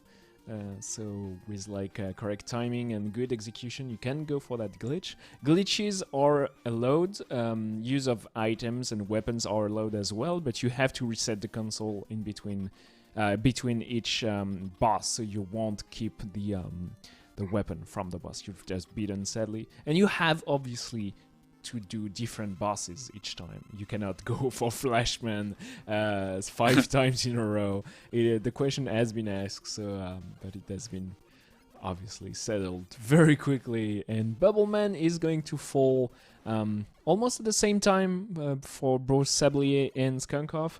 So Sablier went for Quickman first, while Skunkoff went for Metalman. I think. Now they're trading, basically. Yep. Skunkoff and Metal, Sablier and Quick. So, potential for a route divergence, but no, we've just synced back up, and that's at least going to make it a little easier for us to watch. Between the two, they're pretty comparable, so I would expect to see them in the boss fight at about the same time. Quickman is a tougher boss fight than Metal. But thankfully on normal mode, he doesn't take 1 damage from every buster shot. Otherwise, no one would go to Quickman. No one would go to Quickman if you had to do that fight. One pellet per hit on Quickman's health bar. Oh no! Sablier dies. Those lasers will one-shot you. It's not too far behind, but dying obviously is frustrating, and you have to get back into it very quickly. I did a run in like 30 minutes where I literally died in every single stage I was on, so you can still get decent times and keep on dying, but what is going to take a lot of time is actually having a game over. Having you to restart entirely can be heartbreaking, and I'm sure players will get deathless runs in this category fairly regularly. Like, players should be consistent, and the main difference is going to be in boss fights and tight execution. Some jumps in Mega Man 3, 4, and 5 and 6 with the slides are incredibly tight. And Metal Man, if you make it jump that way, you have only one so to dodge, and Skunkoff just kills it very quickly. Babast got cleaved in twain by Cutman, going back into the boss fight, taking a couple hits in the boss corridor, which hurts your chances at the boss. Quickman being a bit of a problem. You do want Quickman to just kind of get stuck in the corner like that, but you don't want to be on top of him while he's there. And the shots that just go just over his spiky helmet is just so frustrating. So one more attempt. Does still have the life here to do this second attempt. We've got Babast, who's is figured out Cutman for sure. This is a great fight, actually. Almost got the players will actually damage boost so that you use the iframe so that you don't have to dodge the cutter. And it's kind of some next level stuff that saves like not even half a second, a tiniest little bit of time that players might go for. He almost stumbled into it accidentally, but not quite. So we've got some Flashman on the screen now. Yeah, many Flashmans, actually, because Babast starts with Flashman after Mega Man 1, and Sablier is at the start of the level when Skunkoff is at the end. Skunkoff went the long way to get the E-Tank. Flashman is probably one of the easiest bosses in the entire Mega Man series. If you don't try to go too fast and you don't and you are not in difficult mode, if you try to go for the fastest cycle in difficult mode in the Rockman 2 version. It's probably one of the hardest fights in the entire series. But Skunkov killed Flashman and wasted a little bit of time going for that E-Tank. So they switched to Mega Man 3 quickly, and that means they will have to do at least 2 bosses in another game. So maybe we'll see some Needleman in Mega Man 3, but most likely we're going to see some Starman in Mega Man 5. Yeah, I would 100% recommend Star before Needle. I would recommend a lot of things before Needle. But so yeah, we're starting with Top Man. The starting stage for Mega Man 3, you know, generally players figure out a route for a game that is fastest, and you know, it's usually this stage is fast with the Buster, and then you just go boss weakness from there. But Mega Man 3 has had 3 different routes in very high level competitive play for a long time. Nice fight from Sablé, very close down to the wire with Flashman. But Mega Man 3 has had it started with Top Man first, and then I think players moved to Gemini Man first, and then Fast at CC pioneered Magnet Man first, and now I think it's back to Top. I lost track. It got kind of crazy. So these are two of those are popular picks for this category. Gemini Man, not so much. I think it is back to Top Man. I've watched a lot of Fast at CC playing Mega Man 3. Fantastic runner, and yeah, Magnet Man first is definitely an interesting route, but Top Man is a cool level. It's not too bad. It has tight jumps, and the boss fight is pretty easy. I've tried your theory, just going ham on the boss with full HP and not dodging anything, and you will kill it pretty fast. So you can go for that if you have enough HP. It's, yeah, you have to, like those tops at the end of the level shifts you back and forth, like left and right, and if you're not ready, you are going to be surprised a little bit. Plus you can clip on top of the platforms and get sucked in pretty much, and it's weird, but if you figure that out, no problem. Skunkov is going to dodge those shots, and the Top Man should die pretty quickly. Yep, one less cycle. Oh wow, take the boss to the face, but he has enough HP to tank it. I think on some level he knew he did. He kind of like didn't want to commit to the jump. Sadly, about to get this health refill, I'm sure. This is something that is another advantage of doing Top Man in this category. It's really easy to get hit by a lot of these enemies, especially if your mashing ability is not so good. And then that health refill comes in, tops you off, and gives you a pretty good chance to get through the Top Man fight, even if you make a mistake, take some hits. Nice job clipping up onto the top for Sablier. And does the jump skipping nice, really aggressive strat at the end there. It feels horrible going for some of those jumps. The clipping through the top and the big jump at the end. It feels like something should go wrong, but if you're holding right and you time that jump, it's quite doable. So Sablier goes for it. He's probably not going to be the last we see of players going for the end of that stage on stream here. But for now, Skunkov a little bit ahead, heading off into Pharaoh Man. So Skunkov is not going for the balloon pickup, so it's an item somewhere here on top of the Pharaoh Man stage. Saves about 8 seconds to go for that if you're not confident, or if you want the E-Tank, going for the other route is actually viable.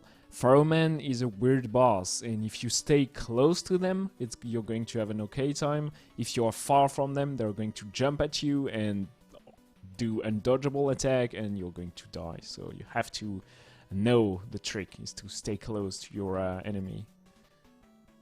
Yeah, when you said that when we commentated this last time, it jogged a memory of watching a tutorial and remembering that, because I remember thinking it wasn't so bad starting with Pharaoh Man, but when I was playing it, he kept giving me the jump and it kept being a problem. So it really does change the dynamic of the fight, and it goes against your base instincts. You're like, oh wow, he's doing all these things. I want to be far away to give myself enough time to adjust and react to what he's about to do. To get right up in his face, can be a little unnerving. And this is really not what you want to see. This is the worst place for this strategy because you cannot stay on the ground. You're going to get hit by the charge, but your jump over the charge attack needs to be just so because he is a little bit higher up. So Skunkov having to struggle a little bit, and now this is, again, not much better. He's going to go ahead and duck down, but that's going to trigger this attack. He's running away, but he needs one more shot, and he gets it. It's a scary boss fight. It's weird that Mega Man 4 has a very short level with such a difficult boss, but Mega Man 4 is one of the hardest of the bunch. Has very, very difficult boss fights, and then Toadman. And yeah, and Toadman and Needleman at the both end of the spectrum. So we got another Pharaohman fight. Yeah, no, you don't. I do want to point out we are seeing Airman from Babast. So this is something that our current, well, maybe not first place anymore, but I think still first place, Metalo does this stage in Mega Man 2. And it is extremely difficult to actually save time here because if waiting for these platforms it's very slow, but you can save some cycles being really aggressive, jumping ahead to spawn them a little earlier, stuff like that. Even for a new player, it's just hard to stay on these darn clouds. So Babast is through the scariest section. We'll see how it goes. Second try, Pharaoh for Sably. It didn't quite have the health on that next attempt and is struggling a little bit, but it looks like they're back under control, so I'm sure they're going to get it. And now Skunkov showing off the new huge hitbox on the charged buster in Mega Man 5. Yeah, that buster is great. They're going for Starman here. Starman is theoretically 1 minute and 25 seconds long level, so about 10 to 15 seconds faster than Airman, but going fast in Starman stage, which has like a lot of things that are going to kill you in one hit, is actually pretty difficult. So I totally understand the route, Babast route here, even though Airman has a lot of things that are going to kill you in one hit as well. So Skunkov is going to take a little bit of time here, kill all those enemies in the way, but the Charge Buster makes it so much nicer than in Mega Man 4, and Mega Man 2 has not even a Charge Buster, and Airman dies very quickly anyway. Yeah, I was a little worried what Babast's familiarity with things were. I mean, after seeing them move through the level, it should have been obvious that it was going to be no problem. But Airman can give you some pretty tough patterns that make it very hard to not only just dodge, but also to even get hits in on Airman. But Babast not only was landing some shots in through some of those random patterns, but was doing a really good job of taking hits in particular ways. You take a hit, you jump into the air, like turn around even if you need to get hit by some of those attacks, and then use your invincibility frames to move forward through the next attack and land a bunch of damage. On this difficulty, it takes out like half of Airman's health or something. So it makes a huge difference in that fight. Babast knew it, executed very well. Starman fight now for Skunkov. The hitbox on this gigantic star shield thing is not quite as big as it appears, and he's getting some pretty decent patterns here. Sometimes Starman just wants to do anything other than throw his darn shield. You can sort of manipulate this by jumping, I think is the trick, and also your proximity to the boss is also a factor. Sablier's turn to go into this Starman fight, as Skunkov is doing gravity as well here in Mega Man 5. This is another very short stage. Some players were opting for gravity over star, and some players are doing both.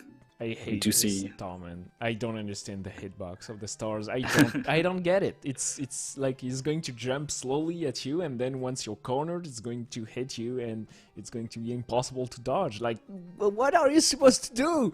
Suddenly it does his best, but wow, it's just not taking the opportunity one to more, go one under. more. And wow, That's nice, very nice. Okay, I hate Starman. I understand he's not the hardest or the meanest, but it's, I don't know, it is uncanny.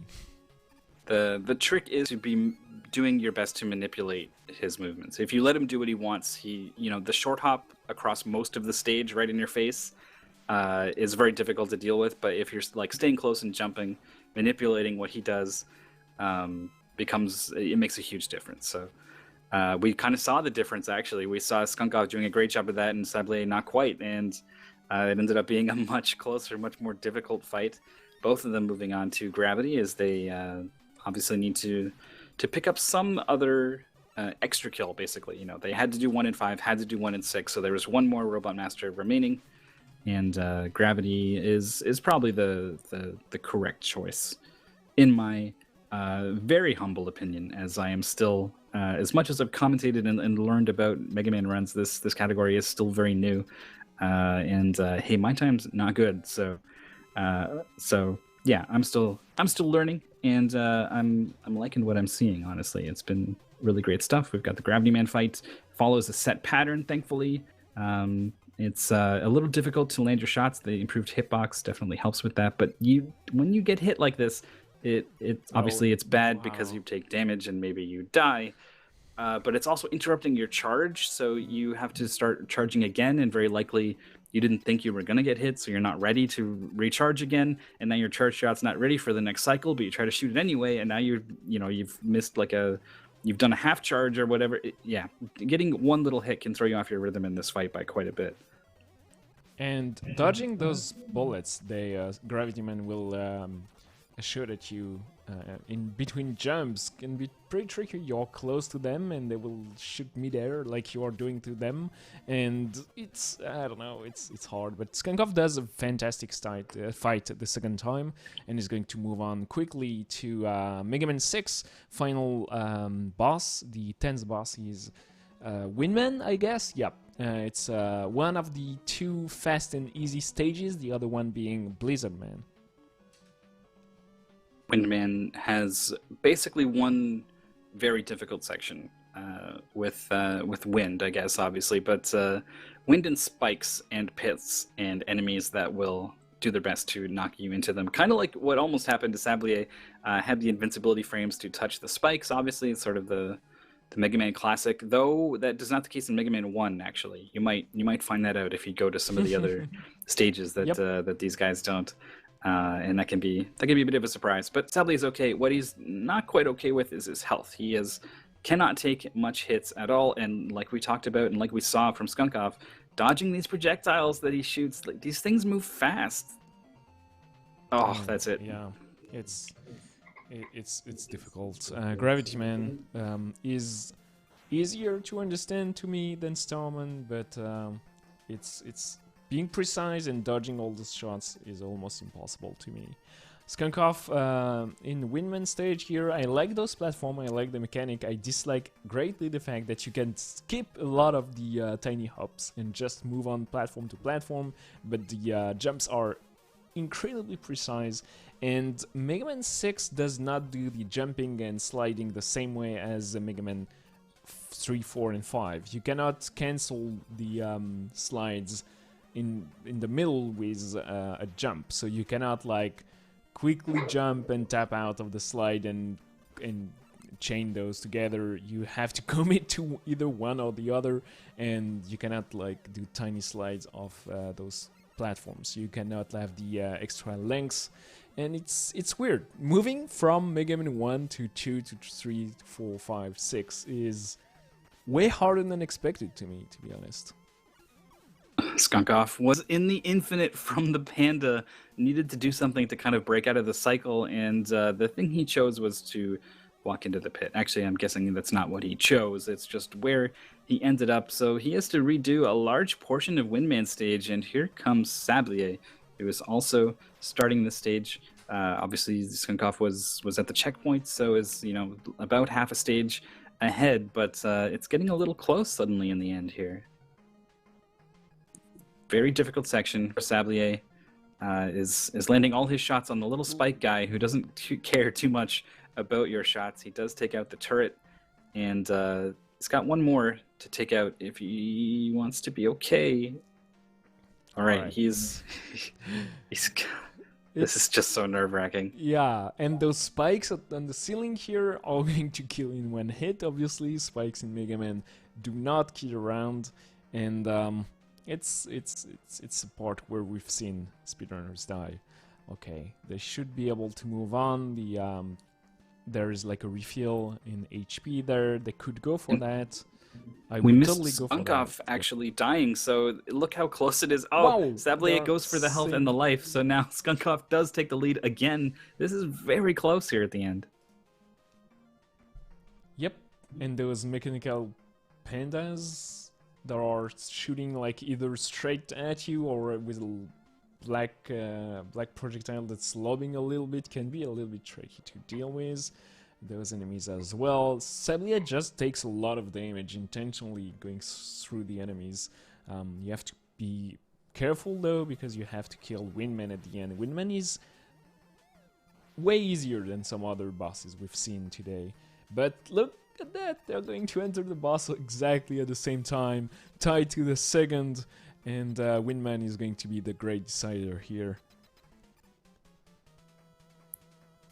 Alright, Windman descends into the boss fight. We also have Topman from both Babast and Selric, so the players have sort of paired off here. Skunkov getting some shots in. Sablé had to run away from the wind. Skunkov doing some of that now. While Sablé's turn, he gets some damage. Both of them very, very low on health. Skunkov dies. Sablé, can he hold on? He's got a lot more damage to do on this boss, and if he dies now... can't take a hit. Oh my goodness! He's so close. They have like good timing on those jumps. They do get some hits, and nice kills, Windman! Threading the needle here. So Skunkov died at least twice now. Needs to be concerned about the game over, but this attempt is going so much better. Oh, that's good. This is good. It's all going to be fine. Not a problem at all. Doesn't I almost say doesn't take a single hit, but takes a single hit and then kills Windman. Sarek and Babast are both on Mega Man 3.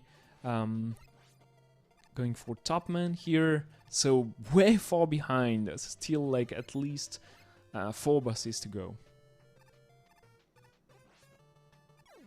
Going up top for the health refill in top main stage. Selric wishes he had a health refill.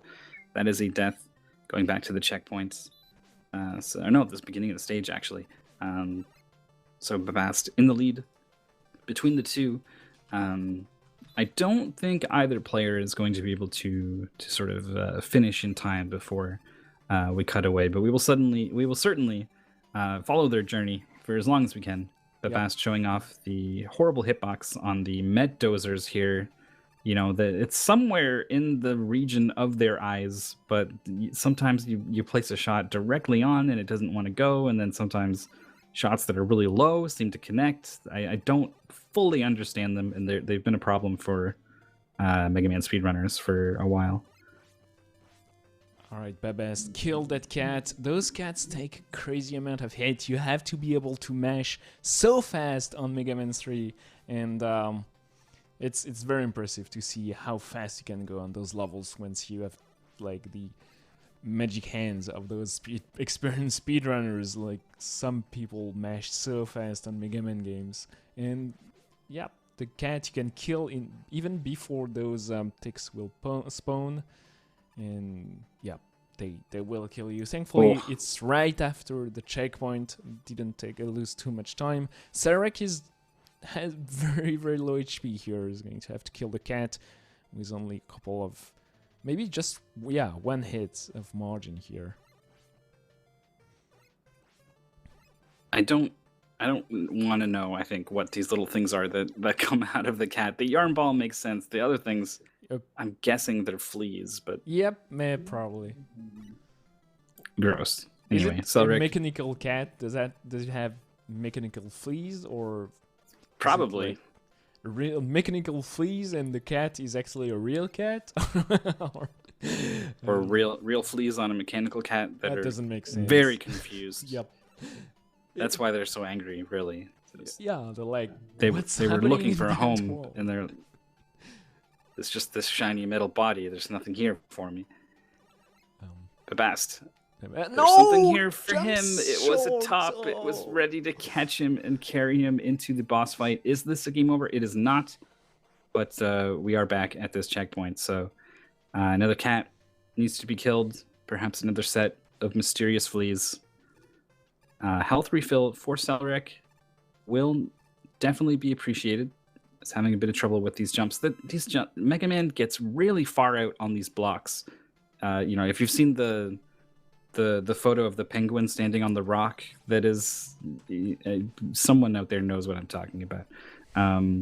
Mega Man does that, right? He's the guy who gets way out on the edge by just his tippy toe, and the game's platforming leverages this. It expects it of you to know this. Oh, Celric! Wow, was dead, but the menu was just covering Mega Man. All right, they both make it past the tops, and we've seen Sablier and Skunkov make it look so easy. It's actually very difficult. Topman deals a lot of damage when he hits you, and if you don't jump exactly at the right time, he will. So you have to, not be too early. It's so... I don't know why. We all want to jump earlier. Or you just have to wait for Topman to start attacking and then jump. It's weird. Sarek has to start all over again. Doesn't have any extra lives. Well, Babast moves on to Mega Man 4. Some questions about what is the what am I seeing here? What am I looking at? So first of all, this category that they're playing is Mega Man 1 to 6, and they're killing 10 robot masters from all games. You need to kill at least one from each game, and you reset after each one. So you're not taking the boss weapons into the next stage or anything. You're mostly Buster only.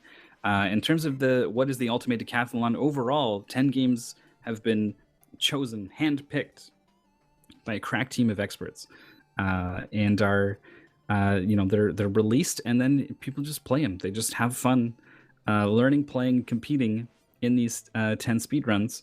It will culminate in an ultimate finals live in France, and that's pretty awesome. That's mostly what you need to know to sort of appreciate what's going on. But we'll be doing all kinds of fun side tournaments as we go, and that's what you're seeing today. All right, so it's not elimination style. You can join in for whatever you want. In the end, the final tournament is going to be with elimination. Only 8 people are going to come in play live, and that's the prize. The prize is to play live in France, in front of an audience. It's still open. You can register and join in right now. You can join in the Discord. You can learn games with us. The only requisite is to stream during tournaments and official races. So it's just very, very open as a format. You can join in just for one game and be on the leaderboard. You can join in for all games. You can race with everybody. We try to build an English-speaking base of runner, but we have a lot of French runners. So if you want to join in, you'll have to deal with a little bit of French. I'm sorry. And yeah, if you like what you see, you could be up there next. But the runners have made so much progress in such a little amount of time. I feel like it's already over. Like, if you're not there grinding like crazy, you're not going to be able to beat those guys anymore. Yeah, you would be quite hard pressed to make a go at top 8 at this point, I think. But you can certainly join in and have some fun in any of these 10 games. I have been, and there's still a whole lot of games I have yet to play. I've been interested in the achievements, actually.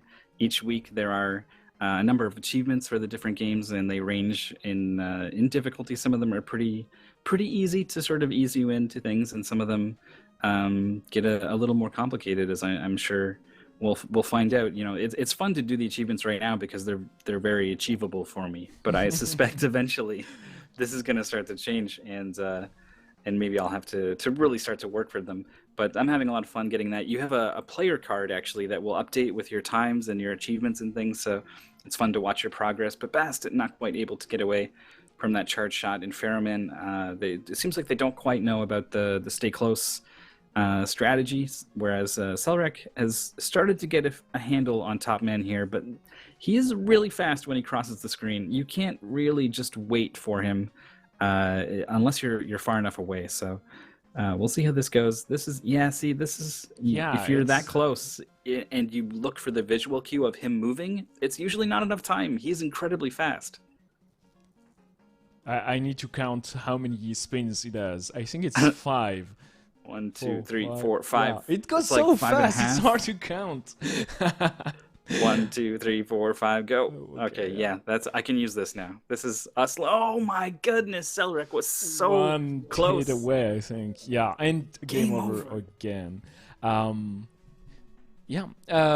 Joining tourneys is a good practice, but we are going to cut it short for them. They can still keep on going, but I don't want to suffer through seeing them die. Again, it will happen, I know.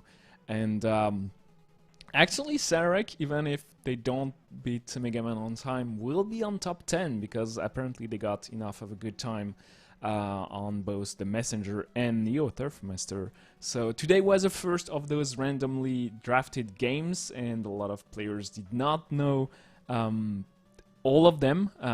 So Devil Tifa gets on top there. 6 minutes faster than Skunkoff on Mega Man is enough to get the win.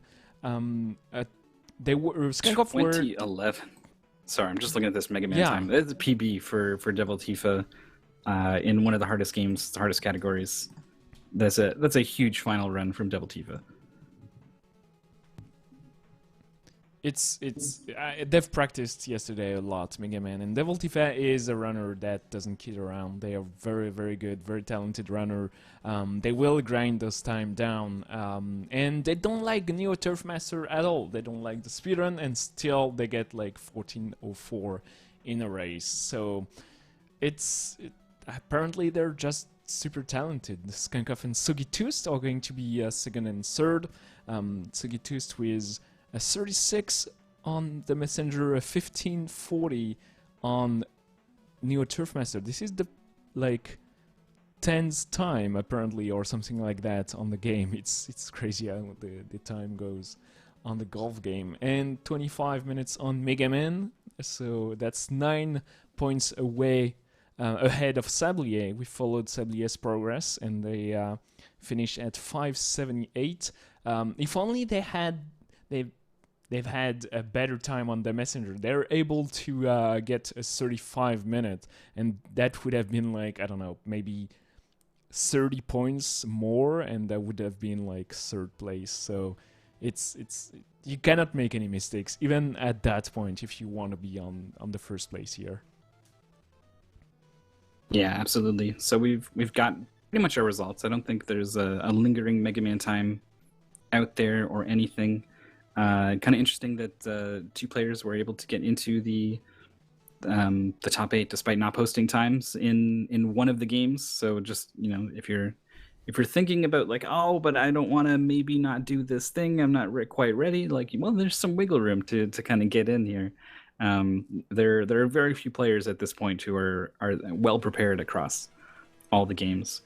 So if you're okay feeling a little uncomfortable like that, which I definitely understand can be hard, you can come in and surprise yourself. I think plenty of room for that. We do see Molgamis did manage to. Oh no, this is the Phantom Messenger time that came in. I was like, they did finish all the games and didn't quite get there, and then. Let's just ignore that little inconsistency. Instead, marvel at the 16 people who came out to play today, especially Neo Turfmasters. Maybe not Devil Tifa's game, but seems to be a crowd favorite. Yep. Bebest did not have a time on Neo Turfmaster before today, so maybe that was their first run. Actually, I would not be surprised with a 1932. That they've just played for the first time, and it's not a long game. It's if you try to rush it and not go for like first place, it's really really doable. So that's one more game for them on the on their play record, but sadly they're not going to finish on the top 10, so no extra star for them. And yeah, that was very fun. I do hope we're going to see more The Messenger. I do know we're going to see more of The Messenger. I love that game. It's very cool. I really hope you're going to enjoy it, Mythical, in your blind, well, not so blind anymore playthrough. Just don't tell anyone. It's going to be... Yeah, well, it's not like there's recorded footage of me talking and watching. Wait, this is recorded? Yeah, well, it's on the internet, so yes, everything is recorded. Every bad joke, every time you made a mistake on, you called the rope dart, the grappling hook. Wow, that embarrassing thing is now on the internet forever, actually, forever and ever. The results of this tournament will be logged forever and ever until 2030, when the end of the world comes and everyone and we turns to golf. Play golf. Yeah. But that's today. That's gonna do it for the Ultime Decathlon. Congrats again to Devil Tifa and I guess Skunk Off also. So that, one of the 4 players we were following, kind of that story. Skunk Off, very strong performance, came out on top there, and challenging Devil Tifa it's hard. It's pretty hard. He's pretty good. Yep, they're very talented. Next up tomorrow, we are going to do. I cannot wait. We are going to do Ramax from Lawnmower. Nobody knows what the hacks are. I have not played them. I kind of know this is what a good they idea. are, but it's going to be great. So we're going to see players struggle. I don't know yet what the format is going to be. I should decide because it's tomorrow, but it's going to be fun. It's going to be just for giggles. It's going to be awesome, and I hope it's going to remove a little bit of this frustration Lawnmower can create, or increases it. I'm not sure yet. I haven't decided, but everybody is going to have fun, especially us from the commentary and viewer perspective. And lots of stuff on speed gaming, there's the ESA going on this week, and it's all restreamed and commentated in many different languages on the speed gaming channels. And obviously the tourneys are keep on going every day, all day, every day, on all the speed gaming network. Yeah, tonight there is some Kirby's Dream Land, some In the Blind Forest, Super Mario Bros. 3, Randomizer, Zelda 2, Weekly Race, A Link to the Past, Randomizer Daily, of course, as usual, and some Portal 2, all scattered across 5 different channels tonight, so lots to find on Speed Gaming. You can find all of it by typing !schedule, except you don't have to, because I just did, yeah, you can find, if you can't get enough speedrunning, you can find more of it there. Alright, see you then.